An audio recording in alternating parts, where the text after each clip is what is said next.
Hello friends, welcome है आपका Sam financial classes में। आई होप आप सब अच्छे होंगे, आपकी पढ़ाइयाँ अच्छी चल रही होंगी। स्टूडेंट्स, बहुत सारे स्टूडेंट्स का मुझको एक रिक्वेस्ट आ रही है, क्योंकि आप देख सकते हैं अब मई जून विंडो हमारी चल रही है, एग्जाम विंडो स्टार्ट हो गई है, बच्चे ने पेपर देने भी स्टार्ट कर दिए, ठीक है। तो इस एग्जाम टाइम में बेटा कंसेप्ट क्लैरिटी आपकी बहुत ही ज्यादा स्ट्रांग होनी चाहिए। तो इसी व्यू पे है ना, तो बहुत सारे स्टूडेंट्स को, क्योंकि अभी पेपर भी चल रहा है, तो बहुत मल्टीपल रिक्वेस्ट आ रही है एक टॉपिक पे बेटा, जिसका नाम है ब्लॉकचेन। ब्लॉकचेन टेक्नोलॉजी एक ऐसा टॉपिक है जो हमारे पार्ट वन का एक टॉपिक है, वो भी सेक्शन एफ में। मतलब बिल्कुल पार्ट वन, और सारा सारा सेक्शन पढ़ने के बाद जब सेक्शन खत्म हो जाता है, लास्ट में एक सेक्शन हमारा बच जाता है सेक्शन एफ। तो उसी का ये एक टॉपिक है ब्लॉकचेन टेक्नोलॉजी।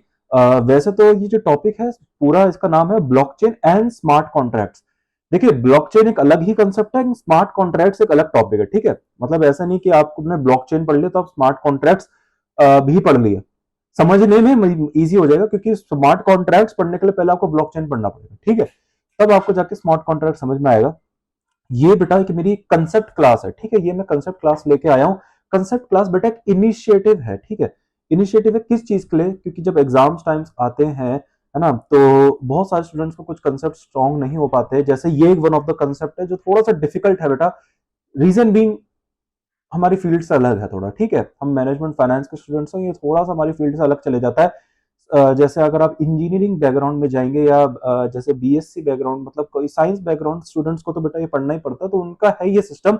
लेकिन मैंने आपको पहले से ही अपने इंट्रोडक्शन क्लासेस में भी बोल रखा है, बहुत बार हर जगह बोल रखा है, कि अब फाइनेंस को फाइनेंस नहीं बोला जाता, फाइनेंस का नाम बदल के फिनटेक हो गया, फाइनेंस प्लस टेक्नोलॉजी। तो बेटा इसी रीजन को देखते हुए अब आपको ये सेक्शन एफ पढ़ना पड़ता है, टेक्नोलॉजी, ठीक है। फिनटेक का जमाना आ चुका है, ठीक है। अब टेक्नोलॉजी आगे, तो बेटा ये फिर एक वन ऑफ द टेक्नोलॉजी है ये, क्या कहते हैं इसको, ब्लॉकचेन टेक्नोलॉजी। तो ये आपको पढ़ना पड़ेगा। थोड़ा सा डिफिकल्ट दे रखा है। अगर आप कोई भी स्टडी मटेरियल फॉलो करते हैं, आप सारे स्टडी मटेरियल्स में गिवन है, स्टडी मटेरियल्स में इतना क्लैरिटी नहीं दे रखी। देखिए, ऑब्वियसली बेटा जो चीज लिखी हुई है आपको, अब आपने कभी जो चीज कभी पढ़ी ही नहीं, तो ऑब्वियसली बेटा आपको ये लिख के तो समझ में आएगा नहीं, इसमें आपको एक डिटेल क्लैरिटी चाहिए होगी, ठीक है। तो वो मैं आज आपको दूंगा, और ये इतना सिंप्लीफाई करके आज मैं आपको समझा दूंगा ब्लॉकचेन की, बेटा कभी भी अब आपको इसमें दिक्कत नहीं होगी।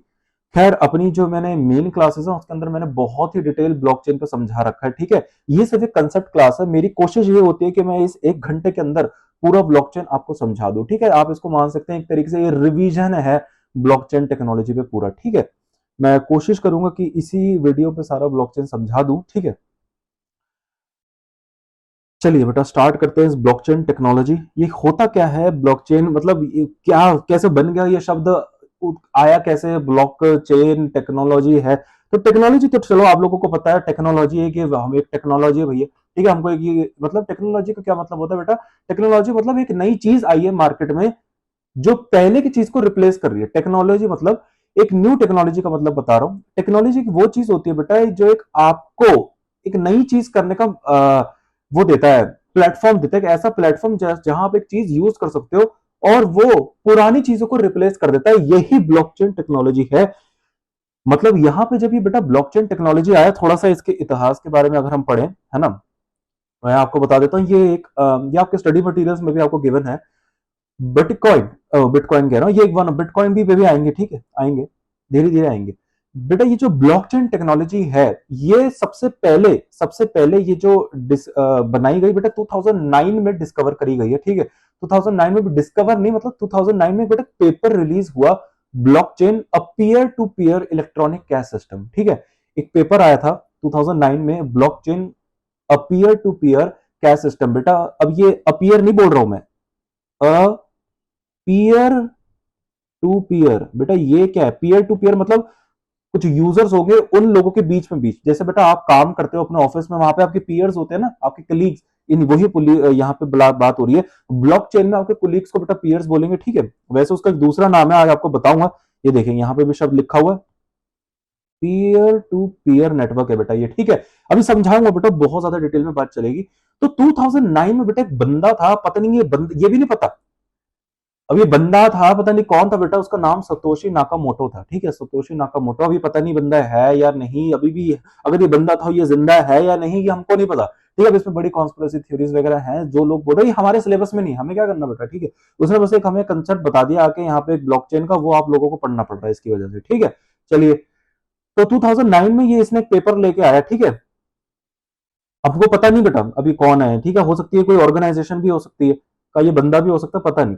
तो उसने एक पेपर लेके आया, उसने लिखा bitcoin a peer to peer electronic cash system. वहां से आज हमें ये पूरा ब्लॉकचेन पढ़ना पड़ता है। लेकिन आपने बेटा बहुत ही चीज सुनी होगी, चाहे किसी को इसकी नॉलेज हो या ना हो, बिटकॉइन। बेटा बिटकॉइन सबने सुना हुआ, जिसको नॉलेज बिल्कुल भी नहीं है, जो बंदा बेटा जो सड़क पे भी चल रहा है ऐसे ही चलता हुआ, बेटा उसको तक पता बिटकॉइन आजकल क्या है, इतना पॉपुलर ये हो चुका है। लेकिन काम कैसे करता है, होता क्या, ये नहीं पता। तो बेटा बिटकॉइन एक्चुअली मुझे आपको समझाना है, लेकिन उसको समझाने से पहले मुझे आपको ब्लॉकचेन समझाना पड़ेगा, क्योंकि बिटकॉइन कुछ भी नहीं है बेटा, एक ब्लॉकचेन का पार्ट है, प्रोडक्ट है। मतलब ब्लॉकचेन तो बेटा एक वो है, क्या कहते हैं उसको, एक टेक्नोलॉजी है, एक टेक्नोलॉजी। ब्लॉकचेन तो एक टेक्नोलॉजी है, वो बिटकॉइन तो उसका एक यूजर है, एक एप्लीकेशन है बेटा, ठीक है। जैसे मैं आपको एक बात बताता हूँ एग्जाम्पल के तौर में आपको बात बताता हूँ बेटा। कभी आपने किसी वेबसाइट पे, अमेजोन की बात करते हैं, अमेजोन पे बेटा कभी आपने अगर कुछ परचेज सेल्स करा हो, ठीक है, जैसा अगर कुछ खरीदा हो, तो बेटा लास्ट में आप पेमेंट खरीदने जाते हैं, तो बेटा पेमेंट का जो गेटवे होता है ना, वो अमेजोन का नहीं होता, वो किसी से वो लेता है, ठीक है। वो सर्विसेज, वो पेमेंट, वो उसकी पेमेंट गेटवे उसमें ऐड करते हैं, जिससे वो वेबसाइट बनवा रहा है वो ऐड करेंगे। नीचे कभी कभी आप देखना बेटा, उसमें लिखा होता है पावर्ड बाय, मतलब वो बताते कि ये पेमेंट गेटवे की सर्विस उनको अमेजोन को ये प्रोवाइड कर रहा है, ठीक है। तो अब सिक्योरिटी बाय नॉर्टन कभी कभी लिखा होता है वेबसाइट के नीचे, है ना, कि ये जो पेमेंट आप कर रहे हैं ये सिक्योर्ड बाय नॉर्टन है, ठीक है। तो ये सब है बेटा, तो ये सर्विसेज प्रोवाइड कर रहे हैं ये, लेकिन सर्विसेज आपकी एप्लीकेशन पे रन हो रही है। तो बेटा ब्लॉकचेन भी वैसे एक सर्विस है, मतलब एक टेक्नोलॉजी है। बिटकॉइन एक एप्लीकेशन है, वो ब्लॉकचेन टेक्नोलॉजी यूज करती है, ठीक है। अभी तो बेटा आपको समझ में नहीं आएगा, क्योंकि मैं आपको अभी कुछ समझ में नहीं आएगा जब तक मैं आपको ब्लॉकचेन ना समझा दूं। तो ये जो मेरी पूरी कंसेप्ट क्लास है, पूरी पूरी ब्लॉकचेन पे ही फोकस है, ठीक है, बिटकॉइन पे फोकस नहीं है, सिर्फ ब्लॉकचेन पे। चलिए डेफिनेशन पढ़ते हैं। देखिए, द ब्लॉकचेन इज अ, यहां पे डेफिनेशन लिखी हुई है, the blockchain is a decentralized ledger. अब ये डिसेंट्रलाइज क्या होता है, लेजर्स क्या होता है, ये हमारा अकाउंटिंग वाला लेजर नहीं है, बताऊंगा।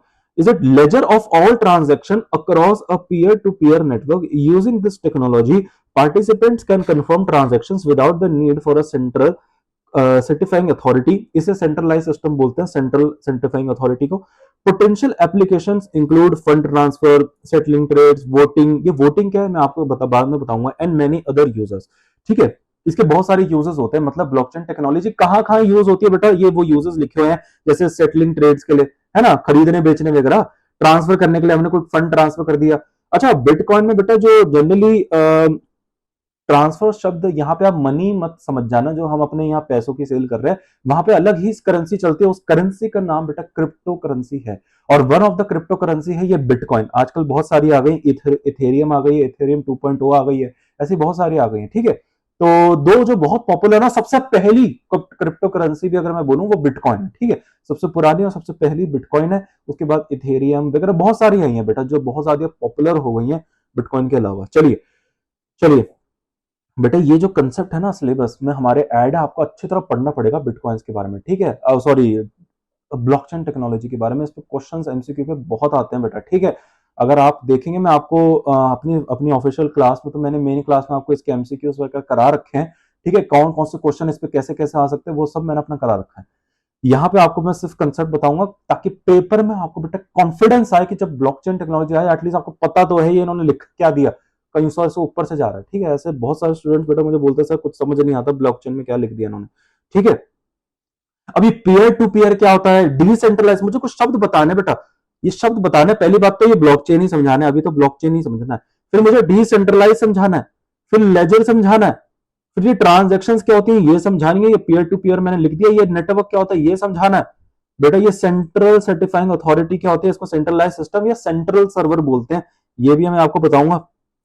कंफर्म ट्रांजेक्शंस, पार्टिसिपेंट्स, ये पार्टिसिपेंट्स कौन होते हैं, जिनको हम नोड्स भी बोलते हैं बेटा, ठीक है। आज कुछ टर्मिनोलॉजीज है बेटा जो हमारे स्टडी मैट में गिवन है, ठीक है। आपके पास कोई भी स्टडी मैट गिवन है बेटा, कोई भी आप स्टडी मैट यूज करते हो, फर्क नहीं पड़ता, ये सारे टर्म्स आपको वहां मिल जाएंगे, ठीक है। तो आज मैं आपको एक एक करके सारे स्टडी मैट के बारे में बताऊंगा, ओ सॉरी टर्मिनोलॉजीज बताऊंगा, ब्लॉकचेन टर्मिनोलॉजीज टॉपिक है मेरा, पहला टॉपिक जो मुझे आपको स्टार्ट करवाना है एक एक करके बेटा, ब्लॉकचेन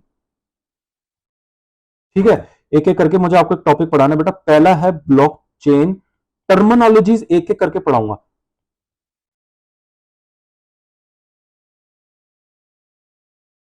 बेटा ब्लॉकचेन टर्मिनोलॉजी स्टार्ट करने से पहले एक इतिहास में जाते हैं कि ये चीज दुनिया में पहले आई क्यों।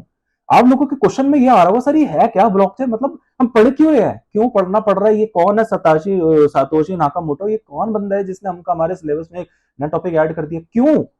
बेटा ये हम सिस्टम समझ लेते हैं, कुछ होगा ना पहले, मतलब पहले हमारे सिस्टम में कुछ होगा बेटा जिसकी वजह से ये बंदा परेशान हो गया, सातोशी नाकामोटो, कुछ हमारे सिस्टम में होगा बेटा।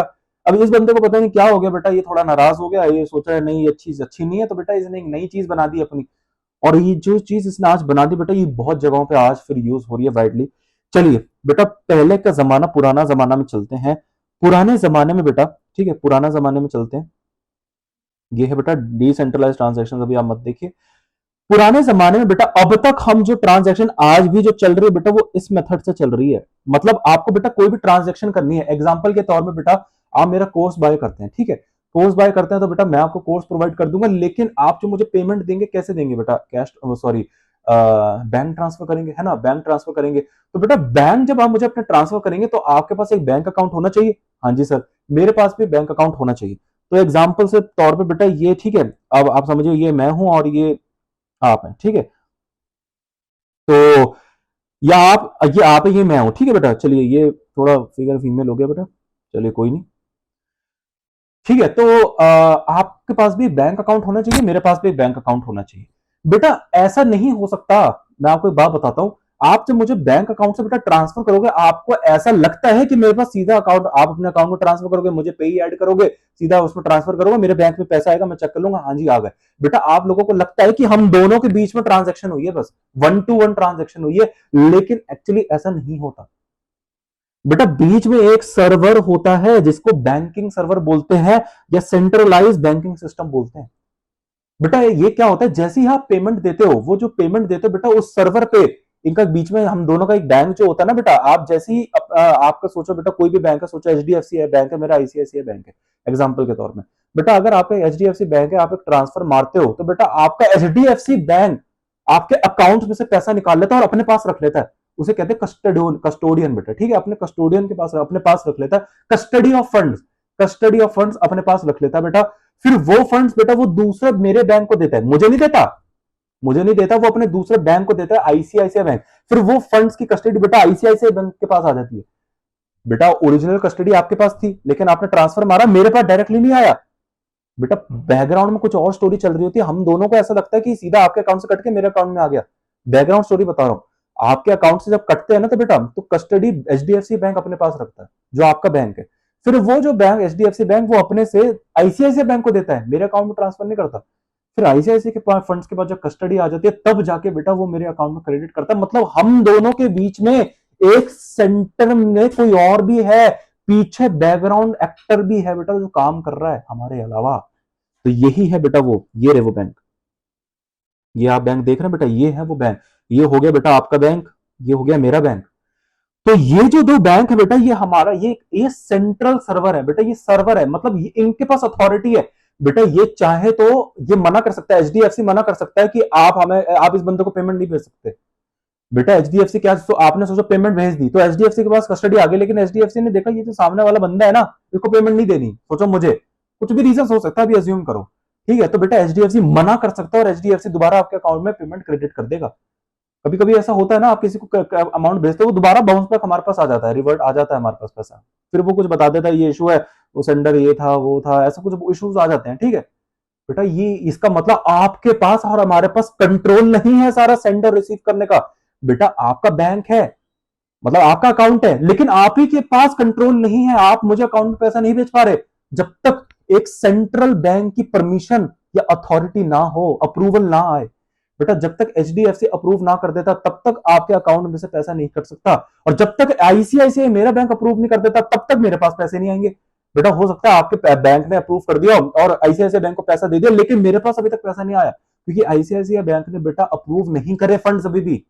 तो बेटा मेरा ही बैंक है, मेरा ही अकाउंट है, मेरा ही पैसा है, लेकिन मैं ही रिसीव नहीं कर पा रहा, क्यों, क्योंकि कोई है जिसने अपने पास सारा कंट्रोल रखा हुआ है। ठीक है, तो वो वाला बैंक है, ठीक है, आईसीआईसीआई बैंक। तो बेटा इसी चीज से ये सातोशी नाकामोटो थोड़ा सा नाराज हो गया। उसने कहा नहीं, ये सेंट्रल अथॉरिटी वाला सिस्टम गड़बड़ है, मतलब हमारी चीज है, हमारा ही पैसा है, हमारा ही मर्जी नहीं चल रही। बेटा हमारी ही मर्जी नहीं चल रही कि हम किसी को पैसा भेजें, और किसी से पैसा ले भी नहीं सकते। मतलब किसी को पैसा भेजने में भी हमें किसी थर्ड पार्टी की जरूरत पड़ रही है। बेटा आप ही का पैसा है, लेकिन आप ही को अपना पैसा भेजने को मुझे किसी थर्ड पार्टी बैंक की, कौन, एचडीएफसी बैंक, उसकी परमिशन लेनी पड़ रही है। बेटा ये क्या सिस्टम है? बेटा इसी चीज से ये बंदा नाराज हो गया। बस इसी चीज से ही इसने ये टेक्नोलॉजी बना दी, ब्लॉकचेन टेक्नोलॉजी। इस चीज को बोलते हैं बेटा सेंट्रलाइज सिस्टम। अगर मैं आपको शब्द बोलूं बेटा सेंट्रलाइज सिस्टम, इस शब्द का नाम है, इसी शब्द का नाम बेटा सेंट्रलाइज है। चलिए इस पर बात पाएंगे। इसी शब्द का नाम बेटा सेंट्रलाइज होता है। मतलब सेंट्रलाइज आपने बचपन में 11th क्लास में पढ़ा होगा बेटा, सेंट्रलाइज वर्सेस डिसेंट्रलाइज। सेंट्रलाइज बेटा मैं आपको एक और तरीके से बताता हूं, कंपनी का बात बताता हूं बेटा। आप अगर वर्किंग प्रोफेशनल, आप किसी कंपनी में काम करते हैं, तो आपने देखा होगा आपकी कंपनी का एक डेडिकेटेड सर्वर होता है, सर्वर रूम करके होता है ना। आपने मूवीज में भी बहुत बार देखा होगा, एक सर्वर रूम करके होता है। बट एक पिक्चर है बहुत, एक पिक्चर तो नहीं है, वो एक सीरीज है, एक अच्छी सीरीज है, आप लोगों को देखना भी चाहिए, ठीक है। उस सीरीज का नाम रफू चक्कर है बेटा, ठीक है। मनीष पॉल उसमें एज अ लीड एक्टर है। तो सीरीज का नाम रफू चक्कर है। उसमें वो एक कॉन आर्टिस्ट होता है बेटा, ठीक है, जो लोगों को ठगते वगैरह है ना, अपनी बातों से वगैरह, मतलब दिखाते कुछ है लेकिन वो एक्चुअली कुछ होते हैं, ठीक है। वो जब आप सीरीज देखोगे बेटा, आपको एक्चुअली ब्लॉकचेन बहुत अच्छा समझ में आएगा, ठीक है। उसमें वन ऑफ द एपिसोड बेटा ये ब्लॉकचेन पे भी है, ठीक है। खैर उसमें बेटा वो क्या करता है, उसमें बताऊं एक सर्वर रूम होता है बेटा, वो उसको भी हैक कर लेता है, ठीक है। मैं बताता हूँ कैसे। कंपनी में जब आप काम करेंगे किसी, तो आपकी कंपनी का बेटा एक सर्वर होता है अपना डेडिकेटेड। आप जाते होंगे, लैपटॉप खोलते होंगे, है ना, लैपटॉप में बेटा वो एक सर्वर आता है, वो sign in to the server कहता है। आप उस सर्वर पे डालते हैं 192.168 जो भी आपका सर्वर है, उसमें फिर आपका यूजर आईडी पासवर्ड डालता है, तो आपका एक डेडिकेटेड आपकी विंडो ओपन हो जाती है, जहां पे आपको एक्सेस दिया जाता है, उसी पे आप काम करते हैं बेटा, ठीक है। तो बेटा ये सर्वर होता है, इस सर्वर को बेटा आप पहुंच नहीं सकते सर्वर पे। मतलब अगर आपको कोई फाइल निकालनी है, अगर आपको कोई फाइल निकालनी तो बेटा आपको उस सर्वर से परमिशन लेनी पड़ेगी, और उस सर्वर का एक्सेस आपकी कंपनी के पास है। इसे ही सेंट्रलाइज सिस्टम कहते हैं। मतलब सेंट्रलाइज का मतलब क्या होता है बेटा, देखिए एक बंदा है यहां पे, और ये आप हो, ये मैं हूं सोचो, और ये आप हो, कंपनी लिख दिया, ये आप हो बेटा। हम दोनों एक दूसरे से बातचीत डायरेक्ट वन टू वन नहीं कर सकते, जैसे अभी वीडियोस में कर रहे हैं। वैसे तो बेटा इस वीडियो में भी हम दोनों के बीच में कौन है, यूट्यूब एक प्लेटफॉर्म है बेटा, ये भी सेंट्रलाइज सिस्टम है। इसको भी सेंट्रलाइज सिस्टम बोला जाता है, क्योंकि यूट्यूब के थ्रू ही हम दोनों बातचीत कर पा रहे हैं बेटा। अगर ये नहीं होगा तो हम दोनों बात नहीं कर पाएंगे। इसको सेंट्रलाइज सिस्टम कहते हैं। मतलब यूट्यूब के सर्वर पे बेटा मेरी वीडियो अपलोड हो रही है, और उसी सर्वर से बेटा, आप यूट्यूब का जो प्लेटफॉर्म है बेटा, उसी सर्वर से आप मेरी इस वीडियो को एक्सेस कर पा रहे हो। ये सब आपने शायद बेटा सर्वर सिस्टम्स वगैरह ये सब हमारे सेक्शन एफ में आपने पढ़ लिए होंगे, ठीक है, तब आपको ये समझ में आ गया होगा। वो अलग कंसेप्ट है, मैं ब्लॉकचेन की बात कर रहा हूं, ठीक है। तो उसी सर्वर पे बेटा मैं अपनी वीडियो अपलोड करता हूं, और उसी सर्वर से आप मेरी उस वीडियो को एक्सेस कर रहे हो। तो बेटा ये एक सेंट्रलाइज सिस्टम है। मतलब एक है जिसके पास सारा कंट्रोल है, वो है यूट्यूब। बेटा अगर यूट्यूब चाहे तो हम दोनों को ना मिला है, तो बेटा उसके पास सारा कंट्रोल है ना, इससे कहते हैं सेंट्रलाइज। मतलब हम दोनों के बीच में सेंटर में कोई है, इस तब जाके इसका नाम सेंट्रलाइज समझ में आया। बेटा नम शब्द से समझो, अरे बेटा सब शब्द से समझो। तो सेंट्रलाइज मतलब सेंटर, इसमें वर्ड है ना बीच में सेंटर, मतलब हम दोनों के बीच में सेंटर में, मतलब बीच में कोई है जिसके पास सारी पावर है, सारी अथॉरिटी है। वो चाहे तो हम दोनों को ना मिलाए बेटा, वो चाहे तो सारी ट्रांजेक्शन को रोक दे, वो चाहे बेटा, वो चाहे। एग्जाम्पल के तौर में बेटा एक और एग्जाम्पल दूंगा, अमेजोन। बेटा एक अमेजोन है, सोचो बेटा एक परचून की दुकान है, आपको उससे तेल मंगवाना है, आप जा नहीं सकते क्योंकि क्योंकि वो दूसरी जगह पे है, थोड़ा दूर है आपकी जगह से। तो आपने कहा चलो अमेजोन से मंगवा लेता हूं। बेटा उस परचून की दुकान से, और आपने एक सेलर, आपने एक बाइंग रिक्वेस्ट डाली, और उस परचून की दुकान के पास चला गया जो एज एन अमेजोन सेलर है। तो उसने कहा अच्छा, तो बेटा ये दोनों लेकिन एक प्लेटफॉर्म पे है, वो है बीच में, एक बीच में बेचारे दोनों एक प्लेटफॉर्म पे है, अमेजोन। बेटा अगर ये अमेजोन हटा दूं ना, तो आप दोनों कुछ सेल परचेस कर ही नहीं सकते, ना आप उससे कुछ खरीद सकते, ना वो आपको कुछ बेच सकता। मतलब एक सेंटर में एक ऐसा सर्वर है, एक ऐसी कोई अथॉरिटी है जो बेटा सारी चीजों को कंट्रोल में रख रही है। अमेजोन उस चीज को कंट्रोल कर रहा है। वो चाहे तो आपको दोनों को ना मिला है बेटा, वो आप दोनों को मीट करवाता है। तो इसलिए बेटा आपने देखा होगा प्लेटफॉर्म फीस कभी कभी होता है। बुक माई शो एक और एग्जाम्पल है बेटा, एक लास्ट एग्जाम्पल दे रहा हूं इसमें। बुक माई शो बहुत पॉपुलर एग्जाम्पल है, आपने शोज तो देखे होंगे बेटा। अगर आपको बेटा हॉल पे पिक्चर देख के आनी है, सिनेमा पे पिक्चर देखने जानी है, तो बेटा आप आजकल वो जमाना तो रहा नहीं कि हम वहां पे ऑफलाइन लेने चले जाएं। सीधा बुक माई शो पे जाओ, आप बुक करो टिकट्स और आपके पास वो आ जाएगी। तो बेटा बुक माई शो पे क्या होता है, बुक माई शो जैसे यहाँ पे मैं एग्जांपल डालूं, ओ यहाँ पे एक एग्जांपल के तौर पे बेटा बुक माई शो ही ले लेते हैं, ठीक है। इसको मानते हैं बेटा ये बुक माई शो है, बीएमएस, बुक माई शो मान लेते हैं कि बीएमएस है। बेटा आपको ये टिकट, आप एक बंदे हो, आपको टिकट चाहिए तो आप बीएमएस के थ्रू कांटेक्ट करोगे, और ये हॉल है बेटा, ये सिनेमा है, ये सिनेमा है एंड दिस इज यू, ठीक है। सो आपको क्या है बेटा, आप बुक माई शो के प्लेटफॉर्म पे गए, आपने टिकट बुक करवाई इस सिनेमा हॉल के, इस रिस्पेक्टिव सिनेमा हॉल, कोई भी हो सकता है, ठीक है, पीवीआर एग्जांपल के तौर पे चलिए, ठीक है। आपने कहा मुझे इतनी टिकट दे दे, और आपने देखा अच्छा सीट्स अवेलेबिलिटी है, और जो भी आपको, जो भी जैसी आपको सीट चाहिए वो आप सिलेक्ट कर लोगे। लेकिन बेटा ये दोनों के दोनों हॉल, ये जो हॉल सिनेमा हॉल है बेटा, ये अपने बताओ चीजें, सारी सीट्स अवेलेबिलिटी, कौन से टाइप ऑफ सीट्स है, ये सारा का सारा अपडेशन बीएमएस पे अपलोड करता है, बुक माई शो पे, और बेटा मतलब बीएमएस के सर्वर पे अपलोड करता है। फिर बेटा उसी अपडेटेड इंफॉर्मेशन को बेटा जो यूजर्स हैं, जो आप हो बीएमएस के, आपको टिकट बुक करनी है, आप उसको एक्सेस कर लेते हो, आप उसको एक्सेस कर लेते हो ना, हाँ जी एक्सेस कर लेते हैं सर।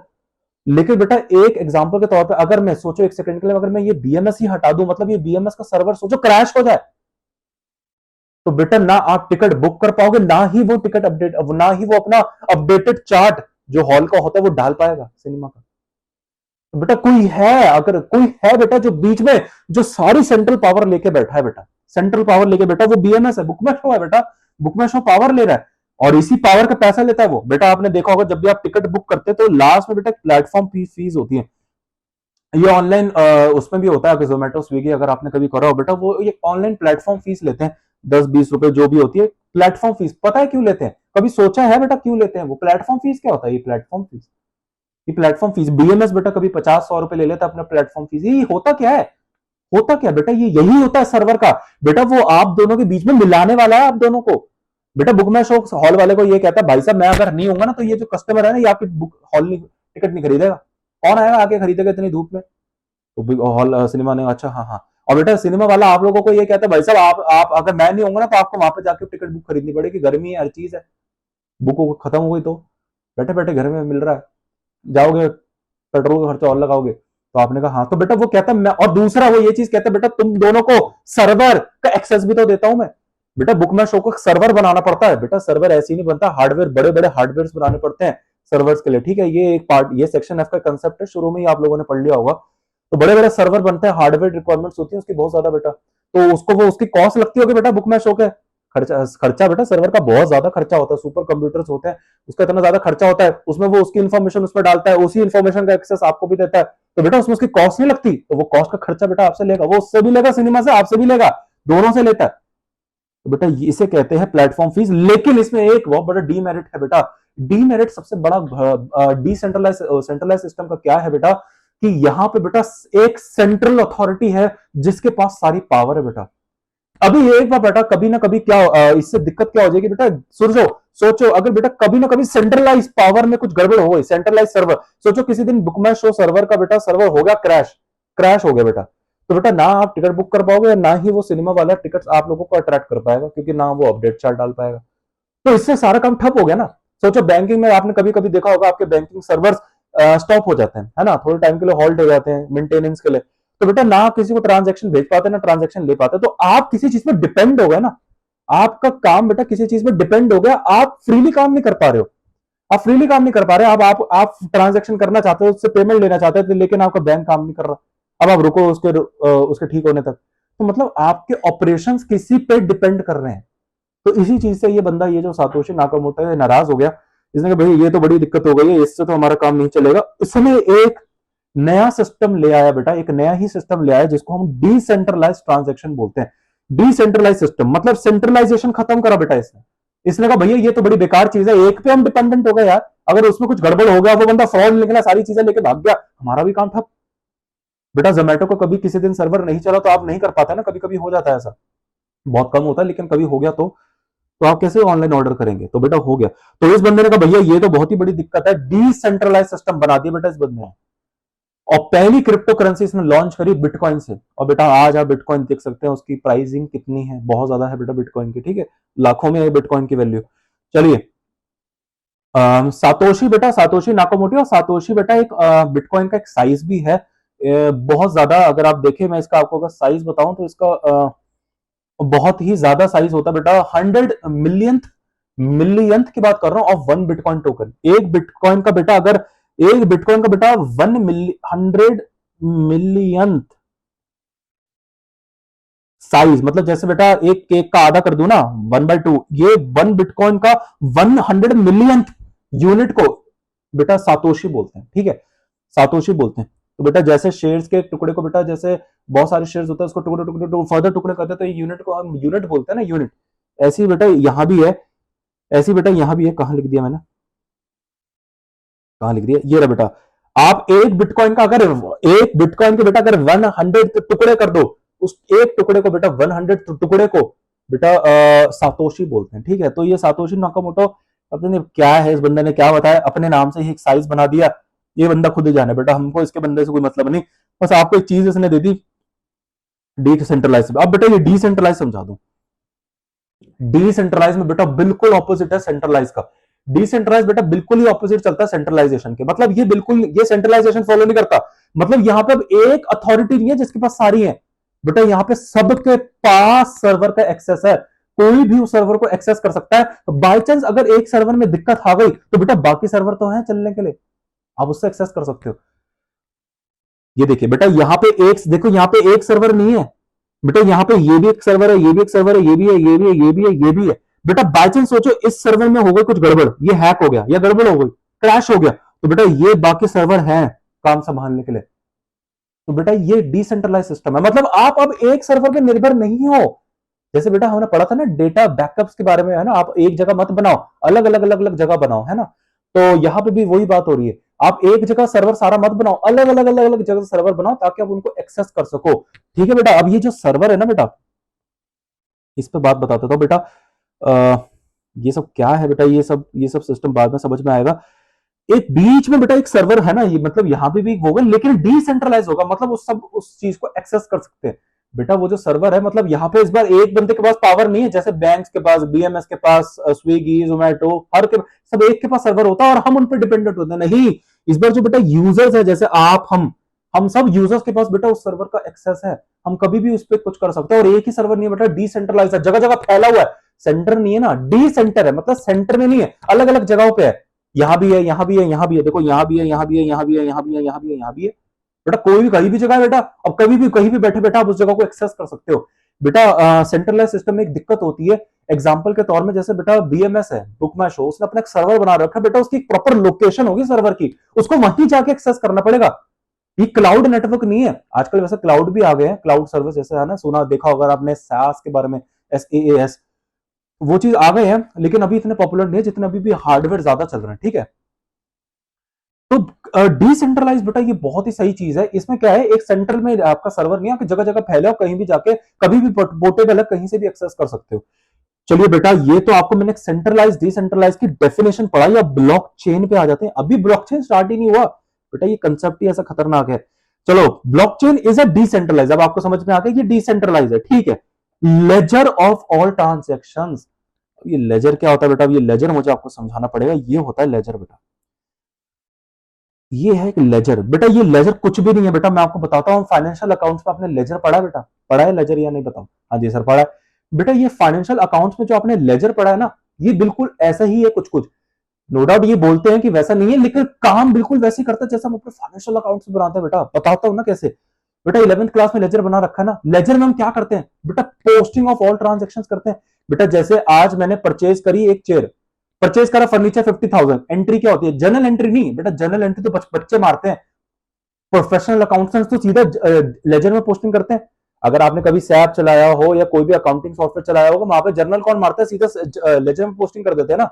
अरे जर्नल करके कॉलम होता है, लेकिन वो लेजर पोस्टिंग ही होती है। ठीक है, तो सीधा लेजर में पोस्टिंग कर देते हैं। तो लेजर में कैसे पोस्टिंग करेंगे, एक तो परचेज लेजर खोलेंगे, और एक दूसरा अगर कैश में ट्रांजेक्शन करिए तो कैश लेजर खोलेंगे। ठीक है, परचेज में गया और कैश में गया, तो बेटा पोस्टिंग ऑफ ट्रांजेक्शन हो रही है ना। मतलब लेजर क्या होता है, लेजर कुछ नहीं होता बेटा।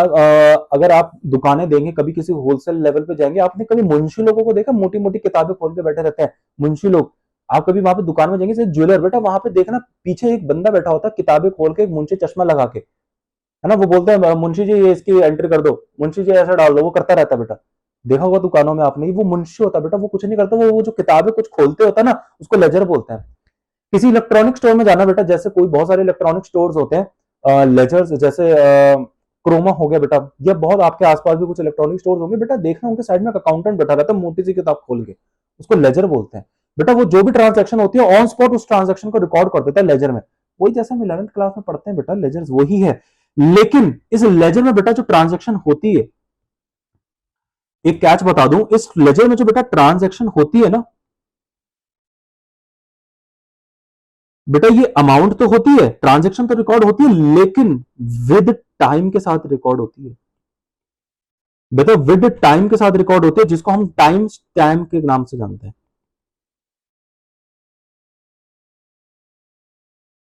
अरे टाइम स्टैम्प तो आपने सबने सुना हो बेटा, जैसे यूट्यूब पर टाइम स्टैम्प्स होते हैं। आप किसी यूट्यूब पे वीडियो देखते हैं, उसके डिस्क्रिप्शन में आपको यूट्यूब टाइम स्टैम्प दे दिया होता है ना, कि आप पूरी वीडियो अगर आपको नहीं देखनी, वो सीधा वो टाइप देते डाल देते कि इस टॉपिक का, अगर आपको ये वाला पर्टिकुलर टॉपिक देखना है तो ये वाला पर्टिकुलर टॉपिक इस 30 मिनट टाइम, इस 30 मिनट्स में आएगा, तो सीधा उस पर डाल देता है, उस पर क्लिक करोगे सीधा 30 मिनट उस वाले टॉपिक पे पहुंच जाता है उस वीडियो के, आपको स्क्रॉल करने की जरूरत नहीं है। तो टाइम स्टैम्प्स होते हैं। तो बेटा ये हम जर्नल, हम बेटा बस इसमें फर्क ये है, हम जब फाइनेंशियल अकाउंट्स बनाते हैं वहां पे टाइम रिकॉर्ड नहीं करते, है ना, हम बेटा सीधा ट्रांजेक्शन, लेजर फोलियो होता है वो अलग बात है, हम उसकी बात नहीं कर रहे। बस यहाँ पे लेजर फोलियो को बेटा टाइम स्टैम्प बोलते हैं, यहाँ पे लेजर फोलियो नहीं होता, यहाँ पे टाइम स्टैम्प होता है, बस आप उस ट्रांजेक्शन का टाइम रिकॉर्ड कर देते हो। For example book my show पता है क्या करता है बेटा, बुक माई शो क्या करता है, बुक माई शो में बेटा जैसे ही आप 3:54 में सोचो एक मूवी की टिकट बुक कर लेते हो, तो बेटा उसके लिए बेटा ये ट्रांजेक्शन हो गई बुक माई शो के लिए, बुक माई शो के लिए बेटा ट्रांजेक्शन होगी, पता है उसका जो लेजर है वो सीधा ये ट्रांजेक्शन बेटा अपनी लेजर में रिकॉर्ड कर देगा, लेजर में रिकॉर्ड कर देगा, ठीक है, परचेजेस है ना, परचेजेस लिख देगा कि purchase of book ticket, book ticket, है ना, टिकट बुक कर दी। लेकिन साथ में बेटा यहाँ पे वो 3:54 भी रिकॉर्ड करेगा। बस ये फर्क है बेटा, ये वही चीज है। तो लेजर क्या होता है, अब डेफिनेशन पे आते हैं बेटा, फिर से मुझे समझाना था लेजर। तो ये लेजर क्या होता है, डिसेंट्रलाइज, मतलब ये लेजर क्या होता है, लेजर बेटा कुछ नहीं होता, लेजर एक ऐसा बुक होती है, जैसे बेटा हमारे मुंशी लोग बनाते हैं, किताब होती है, एक ऐसी किताब होती है जहां पे आप अपनी सारी ट्रांजेक्शन की रिकॉर्डिंग करते हो। बस फाइनेंशियल अकाउंट से इसका फर्क ये है बेटा, हम जैसे फाइनेंशियल अकाउंट में टाइम के साथ रिकॉर्ड नहीं करते, मतलब ये ट्रांजेक्शन किस टाइम पे हुई, हम यहाँ पे बेटा टाइम भी रिकॉर्ड करते हैं, ठीक है, बस यही है वो लेजर। अच्छा, अभी तो बेटा ये अभी पूरा मतलब समझाना पड़ेगा आपको डिसेंट्रलाइज। अच्छा बेटा, जब ये आप लेजर बना लेते हो, ये जब बेटा आप ये लेजर बना लेते हो ना, ये लेजर बता एक जगह स्टोर होते हैं। अब आपने देखा होगा बेटा, आपके ये जो मुंशी हैं, मुंशी लोग जो होते हैं बेटा, वो किताबें बनाते हैं, सारी की सारी किताबों में ट्रांजेक्शन रिकॉर्ड कर लेंगे, तो बेटा वो किताब जो लेजर होगी उसको भी तो वो कहीं रखेंगे या नहीं रखेंगे, या ऐसे छोड़ देंगे खुला, बेटा वो ट्रांजेक्शन रिकॉर्ड होते हैं, वो तो बड़ी इंपॉर्टेंट किताब है, उसके अंदर सारी ट्रांजेक्शन है, सारा डेटा है। बेटा उस लेजर को फिर वो कहां करते हैं, किसी तिजोरी में बंद कर देते हैं, किसी कमरे में बंद कर देते हैं, है ना। ऐसी एक मूवी है बेटा रेड, है ना, रेड आपने देखी होगी अजय देवगन की, पार्ट 1 या पार्ट 2, उसमें बेटा आप देखना, उसमें दिखा रखा था ना, वो रूम्स होते हैं, अकाउंट्स बुक्स होते हैं, मतलब वो रूम होता है, उस रूम के अंदर लेजर्स होते हैं बहुत सारे, मतलब अकाउंट्स होते हैं। तो बेटा ये जो लेजर्स होते हैं, इसको भी तो फिर आप कहीं फर्दर स्टोर करोगे, बेटा इसको पता आप कहां करोगे, इस ब्लॉक्स में स्टोर करोगे। ये इनका स्टोर बेटा, ये ब्लॉक्स कुछ नहीं है, ये ब्लॉक कुछ नहीं होता, बस ये स्टोरेज रूम फॉर लेजर्स होते हैं। इसके सीधी, अगर सीधी भाषा बोलूं, अगर मैं इसकी आपको सीधी भाषा बोलूं, अगर आपके पास यहाँ पे बुक भी है, आप बुक में भी गिवन कर सकते हैं। ये देखिए, ये देखिए, मैं आपको इसके डेफिनेशन बताता हूं। It is a record of transaction in a chronological order, मैंने बोला ना कुछ नहीं है, सारी ट्रांजेक्शन मतलब लेजर, सारी लेजर्स का बेटा जो स्टोरेज हाउस है, ये ब्लॉक है, that is use to store and share information among the network participant. ये शेयर कैसे होती है वो मैं आपको बाद में बताऊंगा। It is continuously growing digital record in the form of packaging called blocks। ठीक है, ये सब आपको मैं बताऊंगा कैसे लिंक होते हैं एक दूसरे से। अभी आप इतना समझो बेटा, एक लेजर होता है, इस लेजर के अंदर बेटा आप अपनी सारी ट्रांजेक्शंस रिकॉर्ड करेंगे। एक लेजर होता है, उसके अंदर आप अपनी बेटा सारी ट्रांजेक्शंस रिकॉर्ड करेंगे। अच्छा, उस लेजर का भी बेटा एक लिमिट होती है, आप कितने उसके अंदर ट्रांजेक्शंस रिकॉर्ड कर सकते हैं। ऐसा थोड़ी ना कि बेटा आप ट्रांजेक्शन रिकॉर्ड करते रहेंगे, करते रहेंगे, करते रहेंगे, करते रहेंगे। अब ये बेटा आपके सिलेबस में नहीं है, लेकिन लेजर में बेटा कुछ ये हर ब्लॉकचेन अलग अलग ब्लॉकचेन होते हैं बेटा। फॉर एग्जांपल एक one of the blockchain bitcoin है। बिटकॉइन की अगर मैं बात करूं तो बेटा उसमें कहते हैं कि 2500 ट्रांजेक्शन आप एक लेजर के अंदर रिकॉर्ड कर सकते हैं, ठीक है। तो आप एक उसके अंदर 2500 ट्रांजेक्शन से एक लेजर के अंदर रिकॉर्ड कर सकते हैं, या आप कंफर्म कर लेना, हमें जरूरी नहीं है पढ़ना। तो एक लेजर के अंदर बेटा सोचो 2500 हम ट्रांजेक्शन के अंदर रिकॉर्ड करें, और वही ट्रांजेक्शन बेटा जब अब लेजर तो किताब फुल हो गई, अब लेजर की किताब फुल हो गई, तो बेटा इस लेजर को हम किताब फुल हो गई तो हमको किसी को स्टोर करना पड़ेगा ना, इसको हमें कहीं स्टोर करना पड़ेगा। किधर स्टोर करें बेटा? उसको ब्लॉक में स्टोर करते हैं। जैसे बेटा मुंशी अपनी किताब में सारी ट्रांजेक्शन रिकॉर्ड करता है, उसको स्टोरेज में, जैसे एक सेफ हाउस में हो गया, लॉकर हो गया, वहां स्टोर करता है। ऐसे ही बेटा यहाँ पे भी जो लेजर्स होते हैं आपने बना लिया, अब इसको कहीं स्टोर तो करेंगे, तो ब्लॉक्स के अंदर स्टोर करते हैं। तो ये जो ब्लॉक्स आप देख रहे हो ना बेटा, यही ये जो ब्लॉक्स होते हैं, इन्हीं को ही बेटा ब्लॉक्स कुछ नहीं होते, ये स्टोरेज हाउस ऑफ लेजर्स होते हैं। तो इनके अंदर बहुत सारे स्टोर्स होते हैं बेटा, लेजर्स होते हैं। लेकिन बेटा इन ब्लॉक्स की भी एक लिमिट होती है। अब जैसे स्टोरेज, अब जैसे मुंशी है बेटा, अब वो उसने लेजर्स बना लिए, अब उस लेजर की किताब को बेटा वो स्टोरेज रूम में डाल देगा, लेकिन बेटा उस स्टोरेज रूम के अंदर भी कुछ लिमिटेड लेजर्स ही तो डालेंगे ना, ओवरफ्लो हो जाएगा फिर तो। जैसे तिजोरी है बेटा, कितने ज्यादा 5 किताबें आ जाएंगी, 5 किताबों के बाद बेटा वो फुल हो जाएगा। अब बेटा लेजर्स तो बनते रहेंगे, क्योंकि धंधा चल रहा है, ट्रांजेक्शन तो रोज रिकॉर्ड होंगी, तो रोज लेजर्स बनेंगे, तो बाकी लेजर का फिट करे। आप बोलोगे सर बड़ा इजी है, एक नया लॉकर ले आओ ना, मतलब एक नया ब्लॉक ले आओ ना। हाँ, तो बेटा एक नया ब्लॉक बन जाएगा।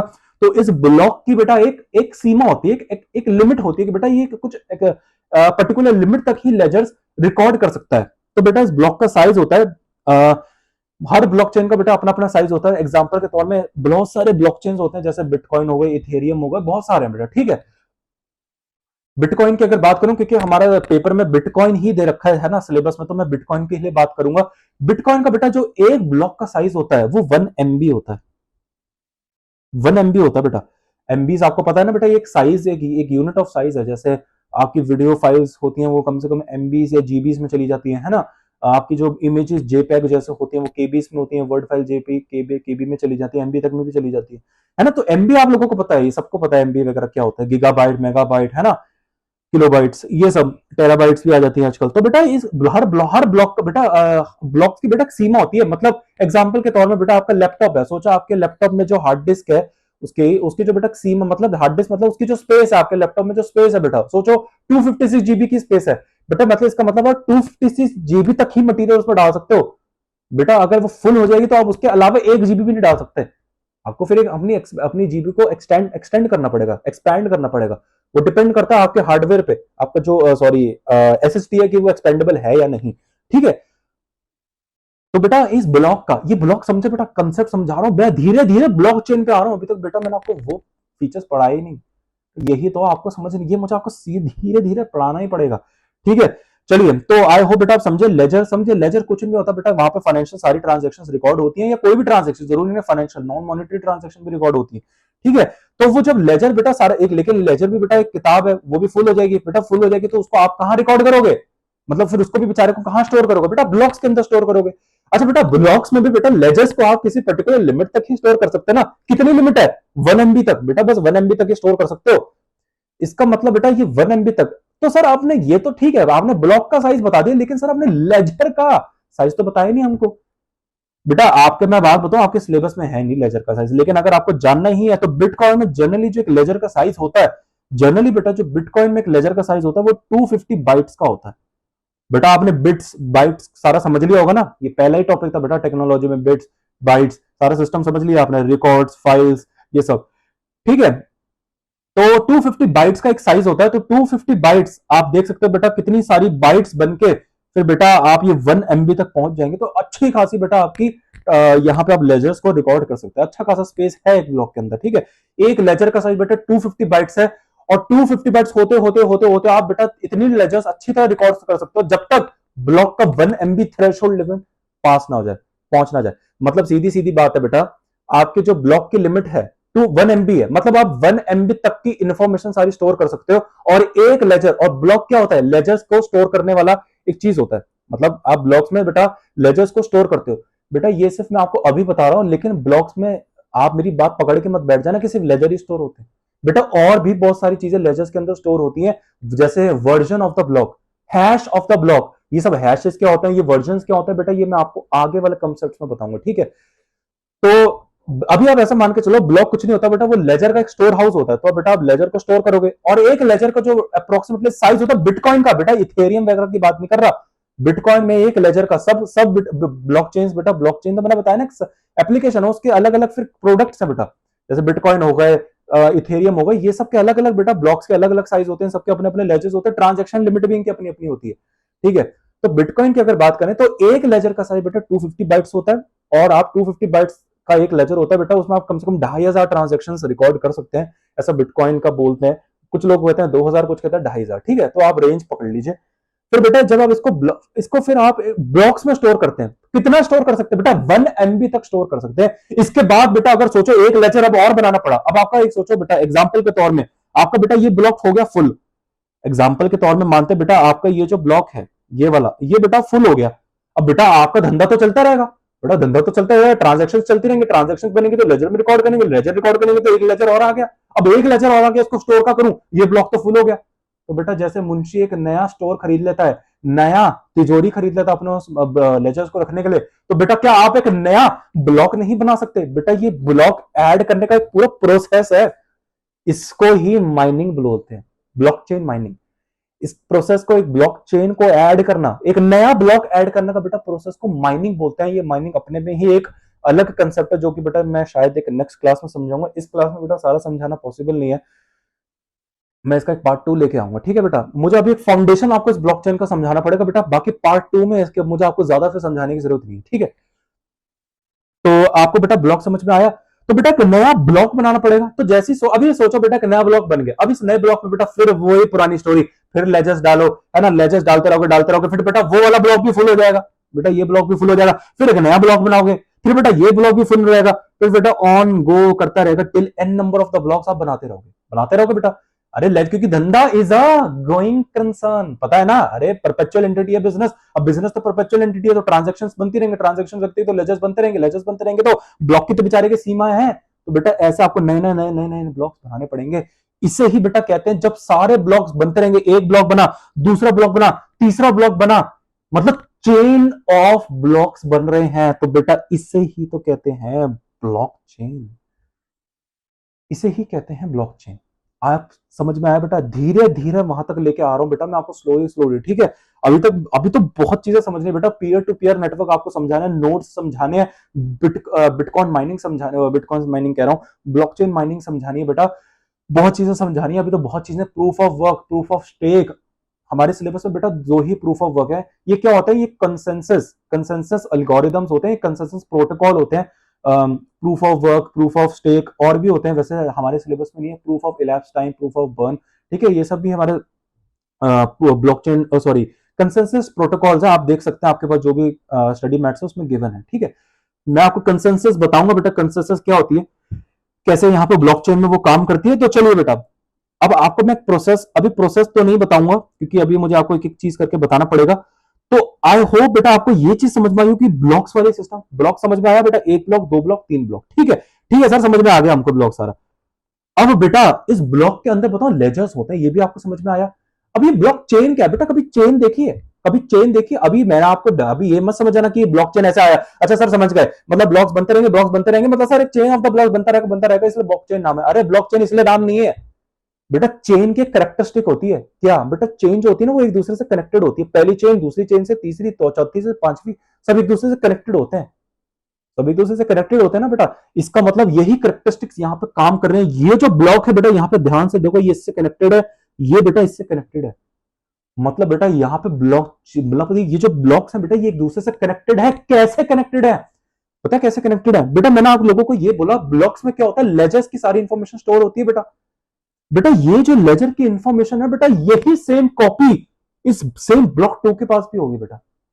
मतलब बेटा ब्लॉक 2 के पास ब्लॉक 1 के लेजर की कॉपी होगी बेटा, ऐसे ही बेटा ब्लॉक 3 के पास, ऐसे ही बेटा कहां चला गया, ऐसे ही बेटा ब्लॉक 3 के पास ब्लॉक 1 और ब्लॉक 2 दोनों की कॉपी होगी, और ब्लॉक 2 के पास ब्लॉक 3 की कॉपी होगी, ब्लॉक 1 के पास ब्लॉक 2 ब्लॉक 3 की कॉपी होगी। ये रहा बेटा, देखिए ये सब ब्लॉक्स हैं बेटा, ये देखिए। अभी ये जो मैंने पर्सन, ये जो पर्सन है इस पर ध्यान मत दिए, अभी ये जो ब्लॉक्स हैं बेटा, ये ब्लॉक्स, इन पे ध्यान दीजिए, ये जो ब्लॉक्स है ना, ये ब्लॉक्स, इन पे ध्यान दो बेटा। आप ध्यान से देखो, ये जो ब्लॉक है बेटा, ये इससे भी कनेक्टेड है, ये इससे भी कनेक्टेड है, इससे भी, इससे, मतलब ये एक दूसरे से कनेक्टेड है, समझ रहे बेटा? चलो मैं आपको एक कंसेप्ट और करके समझाता हूं। यहाँ पे देखो बेटा, ये है बेटा ब्लॉक, ये जो नोड, अभी ये छोड़ो, ये नोड नहीं है, ठीक है, ये नोड हटाओ, ये नोड क्या है? बेटा ये जो आप देख रहे हो ना, ये ब्लॉक है, ये ब्लॉक है, इसे ब्लॉक बोलते हैं। और आपने देख लिया लेजर स्टोर है, देखिए आप देख सकते हैं ये जो लेजर है ये ब्लॉक के अंदर स्टोर है, ठीक है। बेटा ये जो ब्लॉक होता है आपको पता है लेजर की इसके अंदर इंफॉर्मेशन स्टोर होती है। बेटा यही जो लेजर की इंफॉर्मेशन है, ये देखिए आप ध्यान से देख सकते हैं, एरो दे रखा है बेटा, यही इस ब्लॉक के पास भी है। और इस ब्लॉक का जो लेजर है देखो बेटा, ये एरो यहां पे भी आया हुआ दोबारा, ये इसके पास भी है। अच्छा सिर्फ इन दोनों के पास नहीं बेटा, ये सेम इसके पास भी है, ब्लॉक सी के पास। बेटा फिर इसकी इसके पास भी है, फिर इसकी बेटा इसके पास भी है, और इसके इसके पास भी है, और इसकी इसके पास भी है, इसके इसके पास भी। बेटा आप देख रहे हैं सेंटर डिसेंट्रलाइज नेटवर्क है बेटा, सबके पास एक्सेस है सारे ब्लॉक्स का। बेटा सिर्फ ऐसा नहीं, बेटा सेंट्रलाइज में क्या होता था, एक ही सर्वर में एक ही चीज होती है, लेकिन यहां पे तो बेटा एक ब्लॉक के पास दूसरे ब्लॉक्स की भी सारी इंफॉर्मेशन है। इससे बेटा क्या होता है, फ्रॉड के चांसेस बहुत कम होते हैं, फ्रॉड के चांसेस बहुत कम होते हैं, क्योंकि बेटा एक ब्लॉक के पास दूसरे ब्लॉक की भी सारी इंफॉर्मेशन है, दूसरे ब्लॉक के पास उसकी भी सारी इंफॉर्मेशन है। तो सोचो अगर एक ब्लॉक, अगर मैं सोचो बेटा ये वाला ब्लॉक अगर हैक भी हो जाता है, ये वाला ब्लॉक अगर हैक भी हो जाता है, तो बेटा ये बाकी ब्लॉक्स के पास अगर वो कोई हैक करके इसकी सारी इंफॉर्मेशन, सोचो लेजर की इंफॉर्मेशन बदल देता है। वैसे तो अगर मैं आपको एक बात बोलूं बेटा, एक कंसेप्ट होता है लेजर। लेजर बेटा क्या होता है, एक बार ये कंसेप्ट है ब्लॉकचेन का बेटा, एक बार लेजर में आपने ट्रांजैक्शन रिकॉर्ड कर ली तो बेटा वो बिल्कुल इम्पॉसिबल है बेटा, बहुत मुश्किल है। मैं ये नहीं कह रहा हो नहीं सकती, मैं कह रहा हूं वर्ड इम्पॉसिबल यूज करा है बेटा, कुछ लोग हैं जिन्होंने इसको चेंज भी करा है, ठीक है, लेकिन बहुत इम्पॉसिबल है बेटा इसको चेंज करना, ठीक है। तो बाय चांस मान लेते हैं एक सेकंड के लिए किसी ने चेंज कर भी दी, तो बेटा इस लेजर की सेम कॉपी इसके पास है। अब यहां पे तो बिल्कुल राइट इन्फॉर्मेशन होगी, यहां इसके पास भी राइट इन्फॉर्मेशन, यहां राइट, यहां पे इन्फॉर्मेशन करप्ट होगी क्योंकि यहां पे उसने उसको हैक कर लिया, ठीक है, यहां पे बेटा इन्फॉर्मेशन करप्ट हो गई क्योंकि यहां पे एक हैकर ने बेटा हैक कर लिया इसको, ठीक है।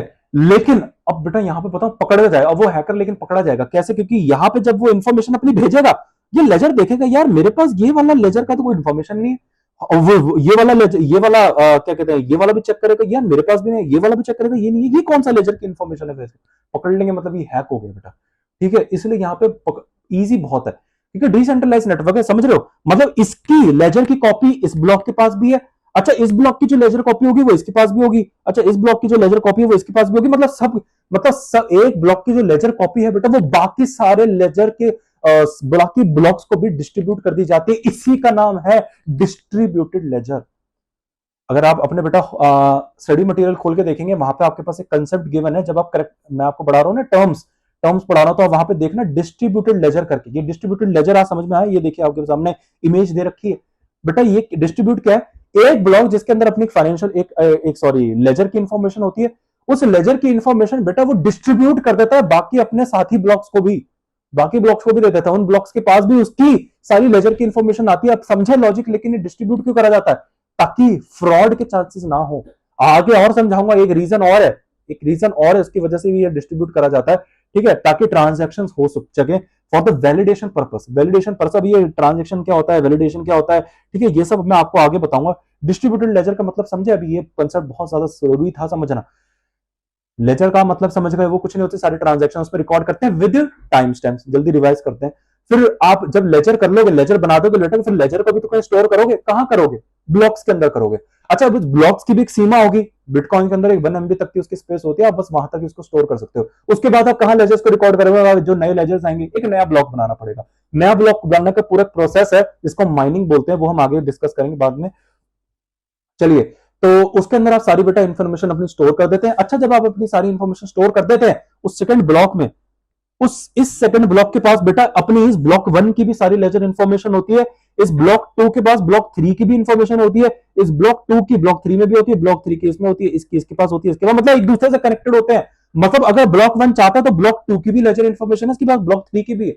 जैसे यहां पे देख रहे हो इसके पास बेटा इसकी भी है, इसकी भी है, इसकी भी, आप एरो देख सकते हैं, ध्यान से देखो बेटा, अगर मैं आपको मिटा दिखा देता हूं, ये देखो ध्यान से, ब्लॉक 1 के पास देखो बेटा इसका भी लेजर है, इसका भी लेजर है, इसका भी लेजर है, और इसका सबके पास है, इसका भी सबके पास है, इसका भी सबके पास है, इसका भी सबके पास है, इसका भी सबके पास है, मतलब एक दूसरे की सबकी, इसे ही मतलब इन्होंने अपने लेजर की जो कॉपी है एक दूसरे को डिस्ट्रीब्यूट कर रखी है, इसे ही डिस्ट्रीब्यूटेड लेजर बोलते हैं। चलिए बेटा, मैंने आपको बहुत ही इजी वे में बता दिया बेटा, इससे ज्यादा सिंपलेस्ट वे में कोई आपको नहीं बता सकता, ठीक है। आप जब आगे पढ़ेंगे आप देखेंगे सर इसमें तो और भी कुछ लिखा है, वो मैं आपको आगे बताऊंगा। आप जब अपने स्टडी मैट फॉलो करेंगे पढ़ेंगे तो आप देखेंगे सर इसमें और भी तो कुछ चीजें लिखी हुई हैं, है ना। ये मैं आपको 51% क्या होता है सर, ये मेजोरिटी ऑफ द नोड्स क्या होता है, ये सब मैं आपको आगे बताऊंगा। उसके लिए आपको मुझे पहले आपको नोड्स समझाने पड़ेंगे। ये रहा नोड्स। ये नोड्स कुछ नहीं होता है, इसको नोड्स अगर मैं सिंपल भाषा में बोलूं, बिल्कुल लेमैन भाषा में, इसको हम बोलते हैं users. Users of the blocks, users of the blocks. Example बेटा अच्छा, ये जो ब्लॉकचेन होता है ना, ये एक पब्लिक नेटवर्क होता है, ठीक है। जरूरी नहीं है पब्लिक नेटवर्क, जरूरी नहीं है, प्राइवेट भी हो सकता है, पब्लिक भी हो सकता है, लेकिन हम ब्लॉकचेन क्यों पढ़ रहे हैं, डिसेंट्रलाइज। बेटा जो पब्लिक नेटवर्क्स होते हैं वो सारे डिसेंट्रलाइज होते हैं, जो प्राइवेट होते हैं वो जनरली सेंट्रलाइज होते हैं, ठीक है। हम वो नहीं पढ़ रहे, अब वो बहुत डिटेल कंसेप्ट है बेटा, वो आपके सिलेबस में भी नहीं, आपको पढ़ने की जरूरत नहीं है, ठीक है। तो ब्लॉकचेन हम अभी जो अपना पॉइंट ऑफ व्यू से पढ़ रहे हैं, वो हम public network point of view से पढ़ रहे हैं, स्टडी मैट के पॉइंट ऑफ व्यू से पढ़ रहे हैं, जो हमारा स्टडी मैट में गिवन है सीएमए यूएसए का एलएमएस अकॉर्डिंग, ठीक है। पीयर टू पीयर, अच्छा पीयर टू पीयर मैं बाद में समझाऊंगा, उसके लिए पहले मैं आपको नोड समझा देता हूं। नोड्स कुछ नहीं होते, नोड्स का मतलब ये होता है बेटा, वो यूजर्स होते हैं ऑफ द ब्लॉक्स। एग्जांपल के तौर पे, एग्जांपल के तौर पे,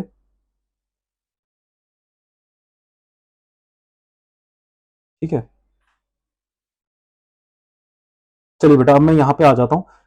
यहां पे अब आप ध्यान से देखिए, ये आप समझ गए, ये तो ब्लॉक है, ये ब्लॉक है बेटा, ये जो आपको ये बिल्डिंग से दिख रही है, ये कोई नोड नहीं है, ये ब्लॉक है। ये नोड तो एक यूजर होता है, जैसे आप भी नोड हो सकते हो, मैं भी नोड हो सकता हूं, आपके पेरेंट्स नोड हो सकते हैं, मेरे पेरेंट्स नोड हो सकते हैं, कोई भी आपका दोस्त, मतलब कोई भी पर्सन बेटा नोड हो सकता है, कोई फाइनेंशियल कंपनी, कंपनी तक नोड हो सकती है।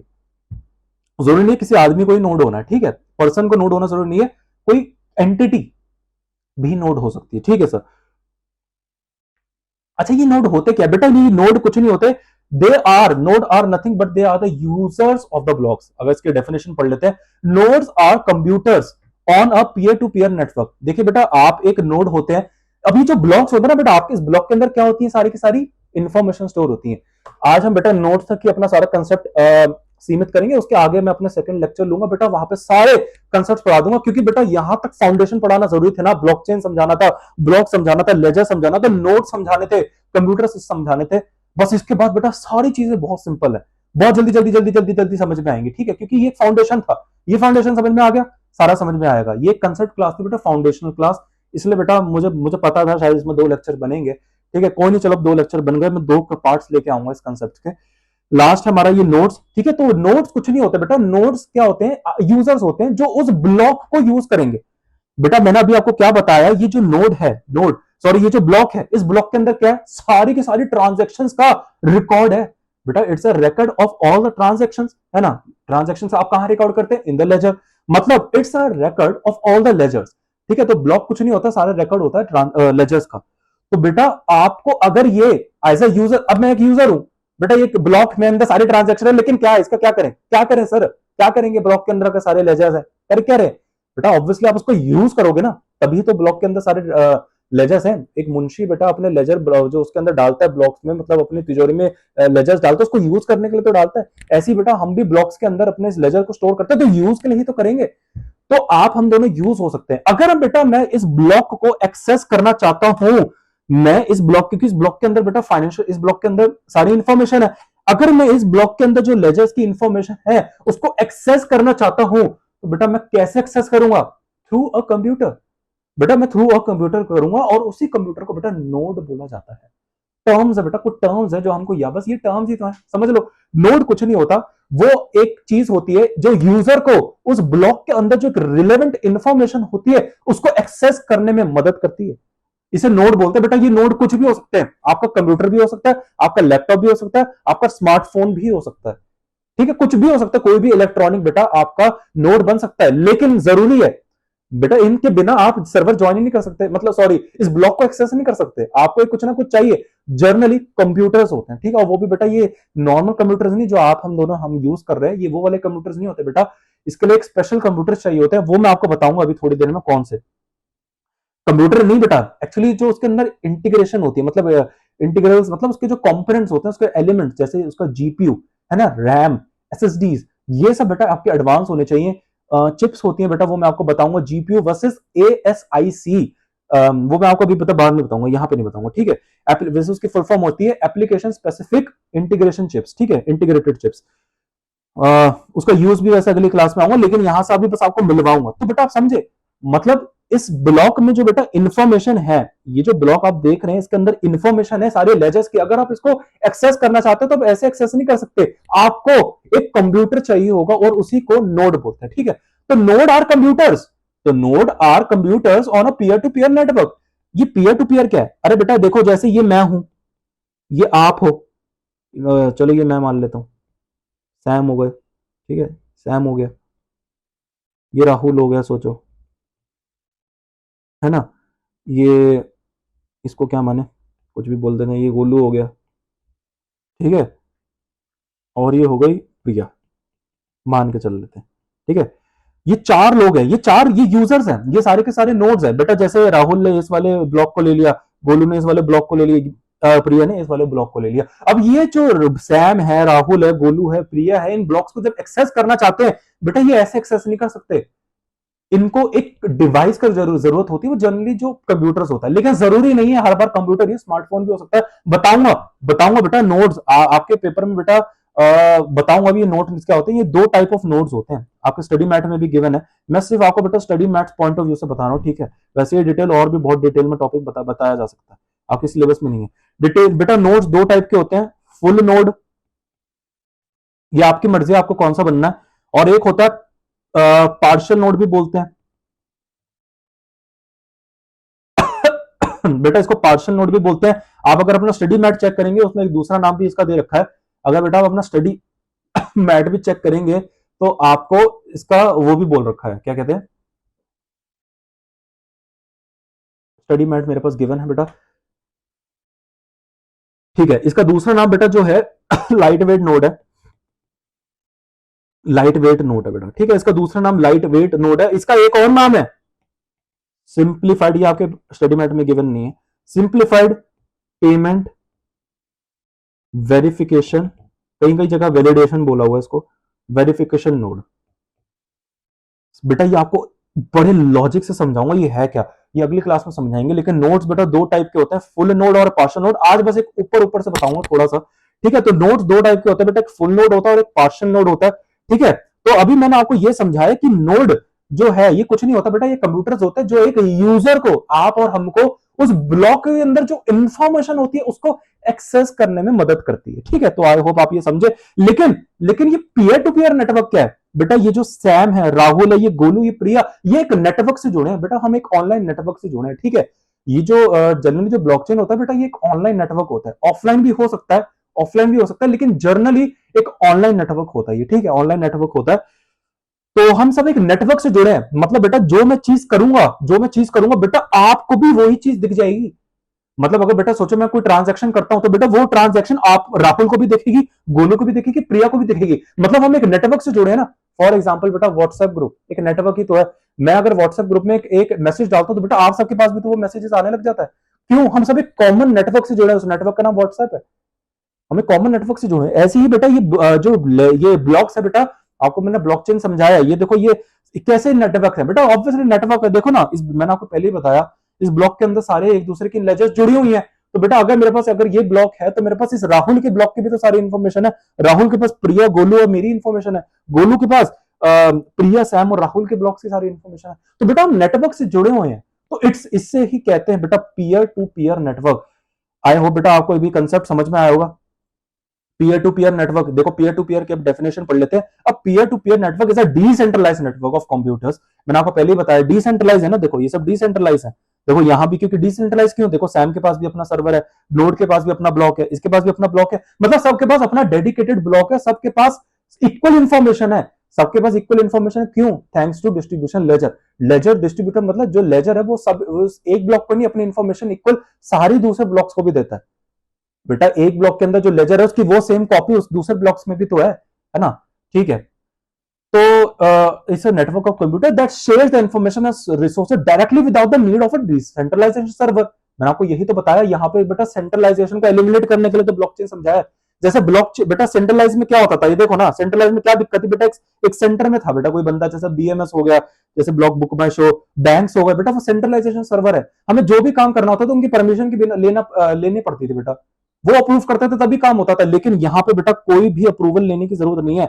यहाँ पे एक अप्रूवल का एक सिस्टम होता है, लेकिन वो मैं आपको बताऊंगा, लेकिन वो भी बिल्कुल डिसेंट्रलाइज तरीके से होता है। ठीक है, तो कोई भी देखो सेंट्रलाइजेशन की जरूरत नहीं है। मतलब एक अगर सैम अगर गोलू को कोई ट्रांजेक्शन करना चाहता है, पैसा भेजना चाहता है, तो आराम से भेज सकता है। मतलब यहाँ पे किसी थर्ड पार्टी बैंक अप्रूवल लेने की जरूरत नहीं है, आप आराम से भेज सकते हो। यहाँ पे बेटा मैं आपको समझाऊंगा, एक ट्रांजैक्शन ऐसी ही नहीं हो जाती। मतलब सैम अगर गोलू को यूं पैसा भेज दिया और चला गया उसके पास, नहीं, इसका एक प्रोसेस होता है, वो हम अगली क्लास में डिस्कस करेंगे, जिसको ही चलिए हम वहीं डिस्कस करेंगे, आप कंफ्यूज ना हो जाओ। ऑल, अच्छा आगे बढ़े। All the peers are equal participants. कैसे बेटा? उन सबके पास एक एक बिल्कुल सबके पास कॉमन इक्वल लेजर्स की इंफॉर्मेशन है। इक्वल पार्टिसिपेंट मतलब नोड, जैसे सैम है उसके पास नोड ए है, सॉरी ब्लॉक ए वाला है, तो बेटा इसके अंदर जो इन्फॉर्मेशन होगी वो उसकी सेम इन्फॉर्मेशन ब्लॉक बी की भी होगी, ब्लॉक सी की भी, ब्लॉक डी में भी। ऐसे ही राहुल के पास भी सारे, तो सबके पास बेटा इक्वल इन्फॉर्मेशन है, तो इक्वल पार्टिसिपेंट्स है। And exchange files with every computer on a network. ठीक है, चलिए बेटा, मैंने क्योंकि आपको बोला ये पब्लिक नेटवर्क है और जनरली ऑनलाइन नेटवर्क होता है, तो बेटा जरूरी नहीं है आप एक कंप्यूटर से ही करना, आप किसी भी कंप्यूटर से इसको रजिस्टर कर सकते हैं, लेकिन डिपेंड करते हैं आप नोड कौन से हैं। बेटा आप डिपेंड करता है ये नोड कौन सा, बेटा आप फुल नोड हो या पार्शियल नोड हो। देखिए दो टाइप के नोड्स होते हैं, ये मैं अब आपको बताता हूं, हम जल्दी से आते हैं नोड्स पे। बेटा मैंने आपको अभी बहुत चीजें बता दी, फाउंडेशन सारा समझा दिया, मैंने आपको ब्लॉकचेन समझा दिया। ब्लॉकचेन एक्चुअली क्या होता है मैंने आपको लेजर समझा दिया, डिस्ट्रीब्यूटेड लेजर मैंने आपको समझा दिया। मैंने आपको ब्लॉकचेन का साइज दिखा दिया कि भैया एक ब्लॉक का साइज 1 MB होता है बिटकॉइन में। ब्लॉकचेन तो बेटा बहुत सारे टाइप के होते हैं ना, इथेरियम होते हैं, यूरेनस, बहुत सारे ऐसे होते हैं। ठीक है, तो उन सबके अपने अपने साइज है ब्लॉक्स के। मैं बिटकॉइन की बात कर रहा हूँ क्योंकि हमारे सीए में यूएस में बिटकॉइंस की बात हुई है। ठीक है, तो बिटकॉइन का वन ब्लॉक का वन साइज 1 MB होता है, और उसका एक लेजर का जो साइज होता है वो 250 बाइट्स होता है। जनरली एक लेजर में बेटा 2500 ट्रांजेक्शन आप रिकॉर्ड कर सकते हैं, और एन नंबर ऑफ ब्लॉक्स बन सकते हैं। ठीक है सर, दो टाइप ऑफ बेटा ब्लॉक्स होते, दो टाइप ऑफ नोड्स होते हैं, फुल नोड और एक पार्शियल नोड। पार्शियल नोड को बेटा हम लाइट वेट नोड भी बोलते हैं, और लाइट वेट नोड क्यों बोलते हैं बेटा ये भी मैं आपको बताऊंगा अभी थोड़ी देर में। पार्शियल नोड भी क्यों बोलते हैं ये भी बताऊंगा। और सिंप्लीफाइड पेमेंट वेरिफिकेशन नोड, जिसको हम एसपीवी नोड भी बोलते हैं, इसकी शॉर्ट फॉर्म में भी बेटा बोलते हैं एसपीवी नोड, इसको हम एसपीवी नोड भी बोलते हैं, और फुल नोड को हम जनरली फुल नोड बोलते हैं। अच्छा मैं आपको एक बात बताऊं, ये जो एक पहला ब्लॉक होता है ना बेटा, पहला ब्लॉक, इस पहले ब्लॉक का एक नाम होता है, इसको आपने देखा होगा कहीं कहीं जगह, जेनेसिस ब्लॉक भी बोलते हैं इसको। ठीक है, इसको जेनेसिस ब्लॉक भी बोलते हैं। क्यों जेनेसिस का बेटा, जो अगर मैं आपको बिल्कुल शाब्दिक मतलब बताऊं, जेनेसिस का मतलब बेटा एक नई चीज आ जाना कहीं से। जीरो होती पहले बेटा, सोचो पूरी दुनिया जीरो थी, अब वहां से एक चीज नहीं निकल के आई, वन। पहले बेटा जीरो, जीरो मतलब कुछ नहीं था, वन नंबर आ गया मतलब एक चीज आ गई, इसका मतलब एक नई चीज की इन्वेंशन हो गई एकदम से। मतलब कुछ नहीं था, कुछ नहीं से कुछ क्रिएट हो गया बेटा, उसी को जेनेसिस बोलते हैं।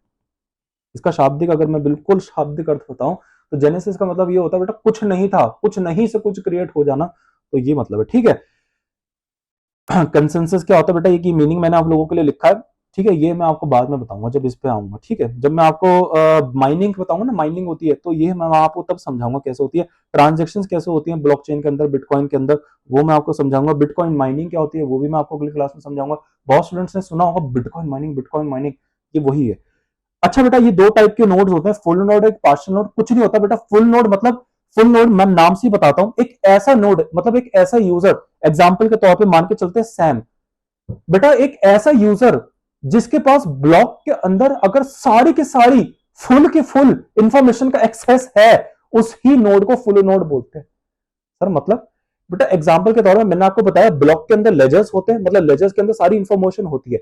अगर मैं ऐसा यूजर इस ब्लॉक का एक्सेस कर पा रहा हूं और इसके अंदर जितनी भी सारी इंफॉर्मेशन है, सारी की सारी बेटा, एक 99 भी नहीं, 100 की 100 इंफॉर्मेशन, मतलब फुल एक्सेस, फुल इंफॉर्मेशन का एक्सेस कर पा रहा हूं, तो बेटा मुझे बोला जाएगा फुल नोड।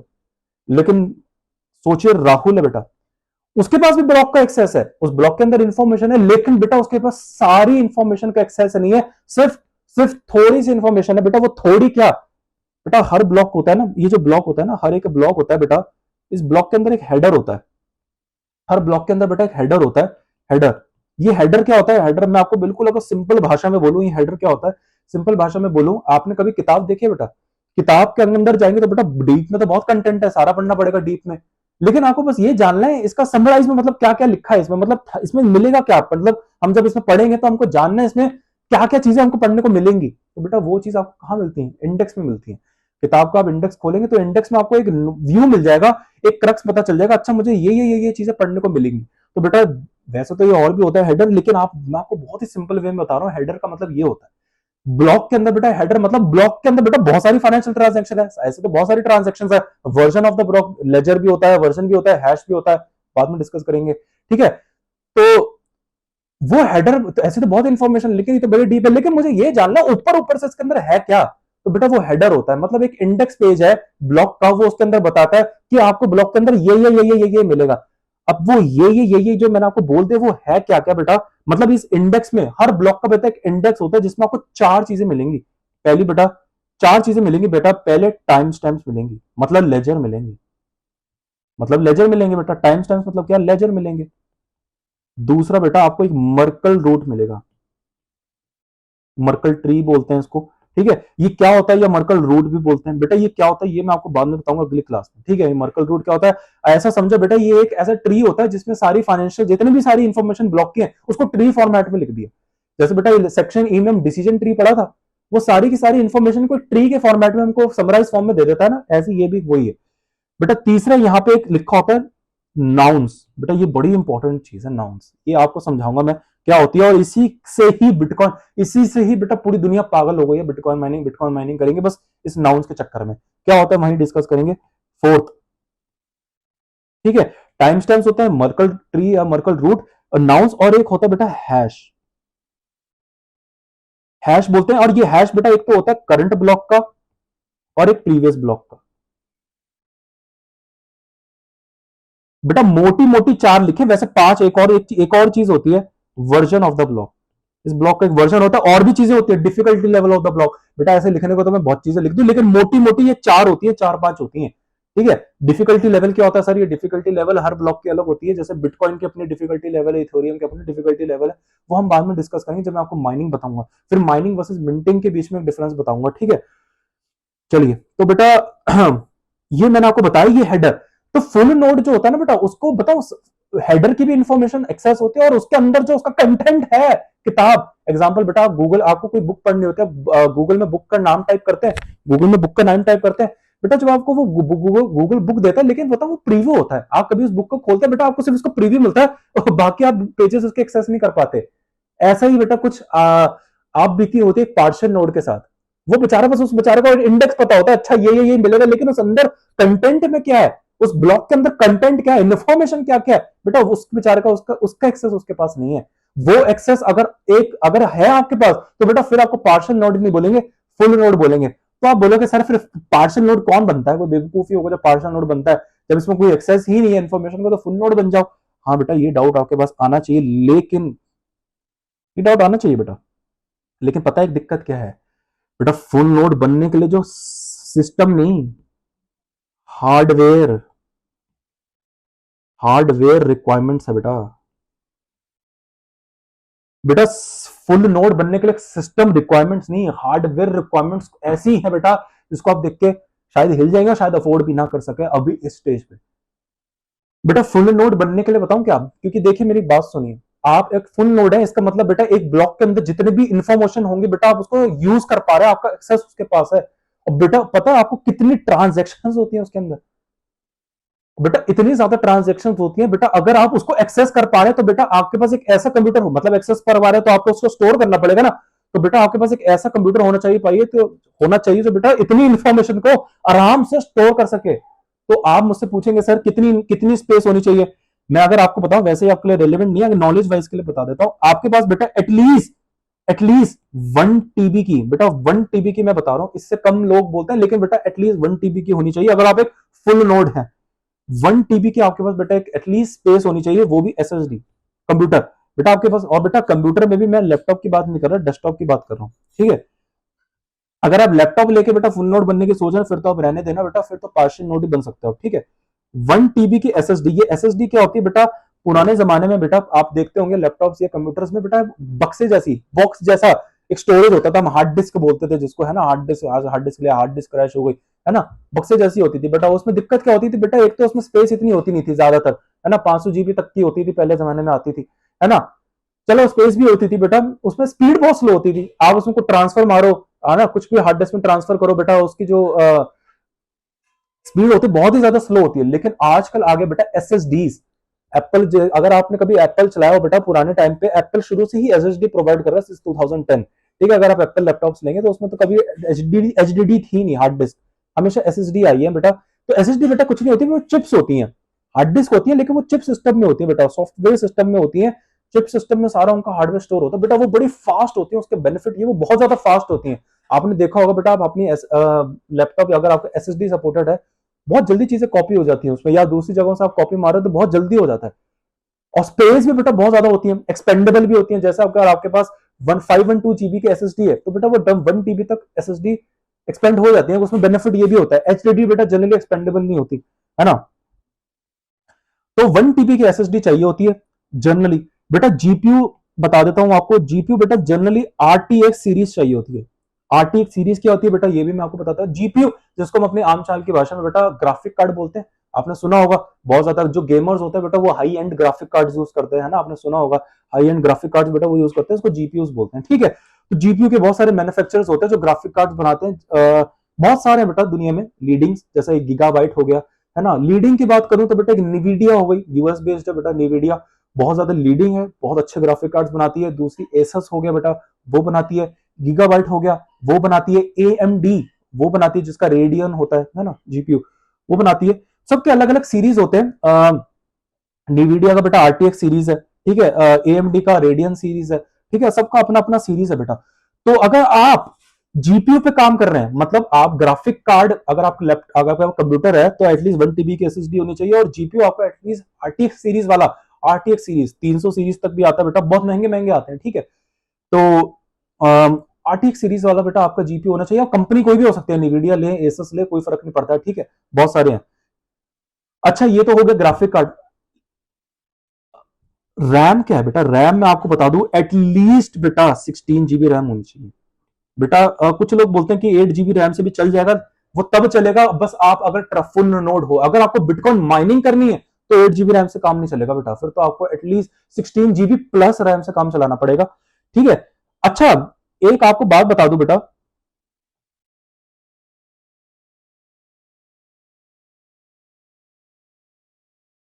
ठीक है बेटा, बिटकॉइन जो होती है ना, अगर मैं माइनिंग की बात कर रहा हूं, अभी आपको बिटकॉइन माइनिंग क्या होती है कि मैं आपको अभी नहीं बता रहा, पिछले नेक्स्ट क्लास में बताऊंगा बेटा। ये जो जीपीयू है ना आरटीएक्स, ये जो आरटीएक्स सिस्टम होता है बेटा, आरटीएक्स सिस्टम, सॉरी जीपीयू बहुत सारे टाइप के आते हैं, जैसे मैंने बोला एटलीस्ट आरटीएक्स लेवल तो होना चाहिए बेटा निविडिया का जैसे। लेकिन बेटा जरूरी नहीं है आपको जीपीयू पे ही काम करना है, मतलब ग्राफिक कार्ड के बिना भी आप आराम से फुल नोड बन सकते हो, बिटकॉइन माइनिंग कर सकते हो। आप बोलोगे सर क्या बात कर रहे हो सर, गेम तो ग्राफिक कार्ड के बिना ढंग से चलते ही नहीं।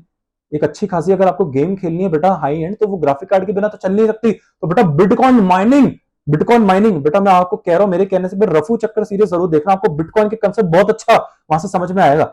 अगर किसी मेरी क्लास इस देखने के बाद, वैसे अगर देखोगे कुछ समझ नहीं आएगा, इस क्लास के बाद लेकिन बहुत अच्छा समझ में आएगा बेटा। उसमें उसका अगर आप गलती से भी बेटा बिटकॉइन माइनिंग करना स्टार्ट मत कर देना, मैं आपको एक एडवाइस दे रहा हूं बेटा। अगर आपने करा तो बेटा आपके बिजली का बिल जो आएगा ना वो इतना ज्यादा आएगा बेटा, पेरेंट्स ऐसे डंडे बरसाएंगे, तो बेटा मुझे आप मत बोलना, ठीक है। आप उस सीरीज को पहले देख लेना, उस सीरीज में जो उसका हाल हुआ बेटा वो भी देख लेना। मैं आपको अभी ये भी समझाऊंगा कि क्यों इतना बिजली का बिल आने लग जाता है बिटकॉइन माइनिंग करने से, वो जब मैं आपको बिटकॉइन माइनिंग समझाऊंगा तब आपको समझ में आएगा।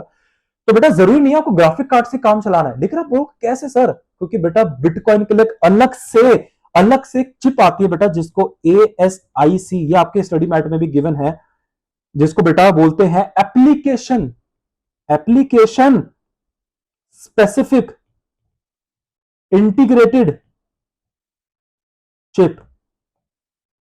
बेटा अगर आपने ये डलवा लिया, ये बेटा बहुत महंगी आती है, इतनी अगर आप सोच रहे हो आपको सस्ती में मिल जाएगी, बेटा जीपीयू ज्यादा सस्ते में मिल जाता है। जीपीयू बेटा कितने का आएगा, ज्यादा ज्यादा, ठीक है, 24-25 हजार का जीपीयू आ जाएगा, डिपेंड करता है कितने जीबी का आप जीपीयू ले रहे हो। ठीक है, ASIC लेकिन बेटा इतना वो नहीं है, सस्ता नहीं है, महंगा आता है। इसके भी बहुत सारे मैन्युफैक्चरर्स होते हैं, जैसे मैंने आपको बताया जीपीयू ग्राफिक कार्ड के बहुत मैन्युफैक्चरर्स होते हैं, निविडिया हो गई, एसस हो गई, गीगाबाइट हो गई, AMD हो गई। सेम बेटा ASIC के भी मैन्युफैक्चरर्स होते हैं। टेक्सस होता है बेटा, एक तो टेक्सस इंस्ट्रूमेंट्स करके, टेक्सस इंस्ट्रूमेंट्स, अगर आपने BA टेक्सस कैलकुलेटर चला रखा है, जो कि मैंने आपको बोल रखा है, फाइनेंशियल कैलकुलेटर हमारे सीए में से अलाउड में भी है, टेक्सस इंस्ट्रूमेंट्स बेटा बनाता है। ठीक है, सेमीकंडक्टर्स का ये एक इसका बिजनेस है ना एक्चुअली, ये भी बनाता है बेटा। निविडिया तक बनाता है बेटा, निविडिया तक बनाता है, स्पेलिंग गलत हो गई, एक और कंपनी है बेटा जो बनाती है, इंटेल भी बनाती है बेटा, इंटेल भी बनाती है, ठीक है। इतनी पॉपुलर नहीं है लेकिन बनाती है। लेकिन जो सबसे ज्यादा पॉपुलर है बेटा वो है बिटमेन कंपनी। बेटा बिटमेन की एक सीरीज है, बिटमेन की सीरीज है, मैं आपको बता देता हूं, ठीक है, ताकि मैं गलत ना बोलूं, मैं कंफर्म कर लेता हूं। इसकी एक बहुत बेसिक सीरीज है, कौन सी, ये रही बेटा, एंट माइनर। एंट माइनर बेटा, ये एंट माइनर इसकी सीरीज है, सीरीज 9 बेटा। लेकिन इसके भी दो वर्जन है बेटा, एक बेसिक और एक प्रो। बेसिक और एक प्रो है बेटा। ये तो बहुत ही महंगी सीरीज है, ये फिर भी ठीक है, ठीक है, सस्ती है, लेकिन प्रो तो बहुत महंगी है बेटा, ठीक है। इसकी एक बहुत पॉपुलर सीरीज है और ये लेटेस्ट है और बहुत ही फास्ट है बेटा, फास्ट है। बिटकॉइन माइनिंग करने के लिए जनरली यूज करते हैं बेटा लोग इसको। एंट माइनर सीरीज है, एक बिटमेन कंपनी है, मतलब मैं आपको मोटी मोटी बता रहा हूं, बिटमेन कंपनी है, इंटेल है, निविडिया है, टेक्सास इंस्ट्रूमेंट्स है बेटा। ये कुछ मैन्युफैक्चरर्स हैं एएसआईसी के, ठीक है। हमारे सिलेबस में नहीं है लेकिन मुझे आपको बताना पड़ेगा बेटा, ये सब पढ़ना जरूरी है, रियल लाइफ में आपको काम करना है, ठीक है, काम करना है, हाँ बेटा काम करना है। आके बताऊंगा बेटा ये कैसे सीएमए यूएसए पॉइंट हम पढ़ क्यों रहे हैं, बता रहा हूं ना बेटा। फिनटेक है बेटा, फिनटेक। आगे जाके बेटा आपको बिटकॉइन की, देखिए मेरे पास तो बहुत ज्यादा एडवांस नॉलेज है बिटकॉइन की, ठीक है, लेकिन मैं आप लोगों को सारी शेयर नहीं कर सकता बेटा, ठीक है। पहले रीजन तो बेटा हमारे सीएमए यूएसए का कोर्स में तो नहीं है। अगर ये मैं कोर्स बनाऊंगा तो बिटकॉइन का अलग कोर्स ही बन सकता है, ठीक है। तो ये आपको सिर्फ सीएमए यूएसए में ना पढ़ के बेटा सीपीए में भी पढ़ना पड़ेगा, एसीसीए में भी पढ़ना पड़ेगा, हर जगह आपको ये क्या कहते हैं इसको पढ़ना पड़ेगा। ये क्या है, ब्लॉकचेन टेक्नोलॉजी, ठीक है। तो एक फुल नोड बनने के लिए बेटा आप सिस्टम रिक्वायरमेंट देख रहे हो, सिस्टम रिक्वायरमेंट तो देखो बेटा 1 टीबी की एसएसडी है, जीपीयू आरटीएक्स लेवल होना चाहिए अगर जीपीयू पे काम कर रहे हो। लेकिन लेकिन जो बिटकॉइन वाले होते हैं बेटा वो जनरली जीपीयू पे काम नहीं करते, वो एएसआईसी पे काम करते हैं। अगर आपने एएसआईसी ले लिया तो आपको जीपीयू की जरूरत नहीं है, जरूरी नहीं है कि आपके कंप्यूटर पे ग्राफिक कार्ड हो या ना हो, लेकिन आपको ये इंस्टॉल करवाना पड़ेगा, application specific integration integrated chips, ये आपको बेटा इंस्टॉल करवाना पड़ेगा। बहुत सारे इसके मैन्युफैक्चरर्स है, पॉपुलर मैंने आपको बता दिया बेटा, बिटमेन है इसका। जितने भी आप यूएस की बात करूं, जितने भी माइनर्स होते हैं बिटकॉइन माइनर्स, वो बेटा ये बिटमेन मंगवाता है, इंपोर्ट करवाना पड़ेगा बेटा, ये अवेलेबल नहीं है हमारी कंट्री में अभी एज ऑफ नाउ बेटा। हो सकता है अवेलेबल हो गया हो, आप कंफर्म कर लेना, मैं गलत भी हो सकता हूं, लेकिन मुझे जहां तक अभी नॉलेज है ये शायद इंपोर्ट करवाना पड़ता है बेटा, और इंपोर्ट करवाने का इस पर आपको चार्जेस भी देने पड़ते हैं। बट ऑब्वियस बेटा इंपोर्ट करवाओगे, इंपोर्ट ड्यूटी कस्टम ड्यूटी आपको देनी पड़ेगी, तो थोड़ा महंगा पड़ जाता है ये, ठीक है। इसलिए बेटा bitcoin mining is not a easy, है ना, मतलब कोई इजी टास्क नहीं है, और साथ में बेटा कोई सस्ता नहीं है, महंगा बेटा। और अगर स्ट्रेटेजिकली लगाओगे तो ही प्रॉफिट है, वैसे बेटा हर बार लॉस होगा। अगर आप बिना नॉलेज के बेटा इसमें जाओगे तो आपको बेटा 100% लॉस होगा, इसमें कभी प्रॉफिट नहीं कमा पाओगे, क्योंकि बेटा इसकी जो लागत होती है वो प्रॉफिट से बहुत ज्यादा होती है बेटा। वैसे जो रेट ऑफ रिटर्न है ना इसमें बहुत कम होता है, लेकिन स्ट्रेटेजिकली लगाओगे तो बेटा कम नहीं है, फिर तो बेटा अनलिमिटेड भी है।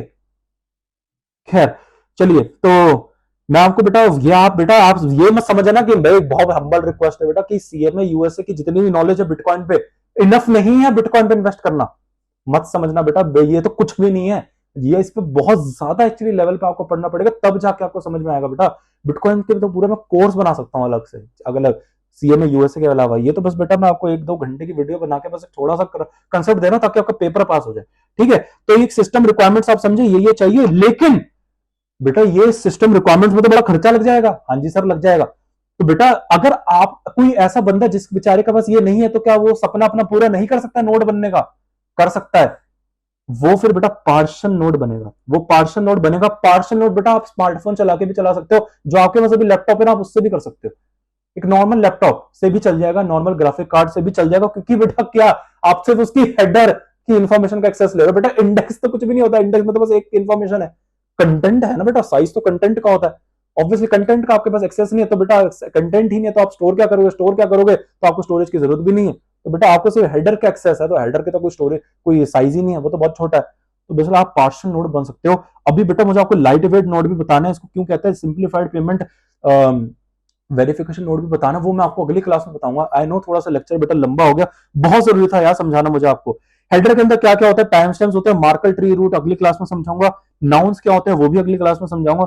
हैश कुछ नहीं होता बेटा, मैं आपको बताऊंगा ये क्या होती है, हैशिंग टेक्निक्स बताऊंगा, कितने टाइम की हैशिंग टेक्निक्स होती है, 256, 348, 512, SHA-1, SHA-2, बहुत सारी चीजें पढ़ेंगे, टाइगर, बहुत सारे बेटा हैशिंग टेक्निक्स है मार्केट में, ठीक है।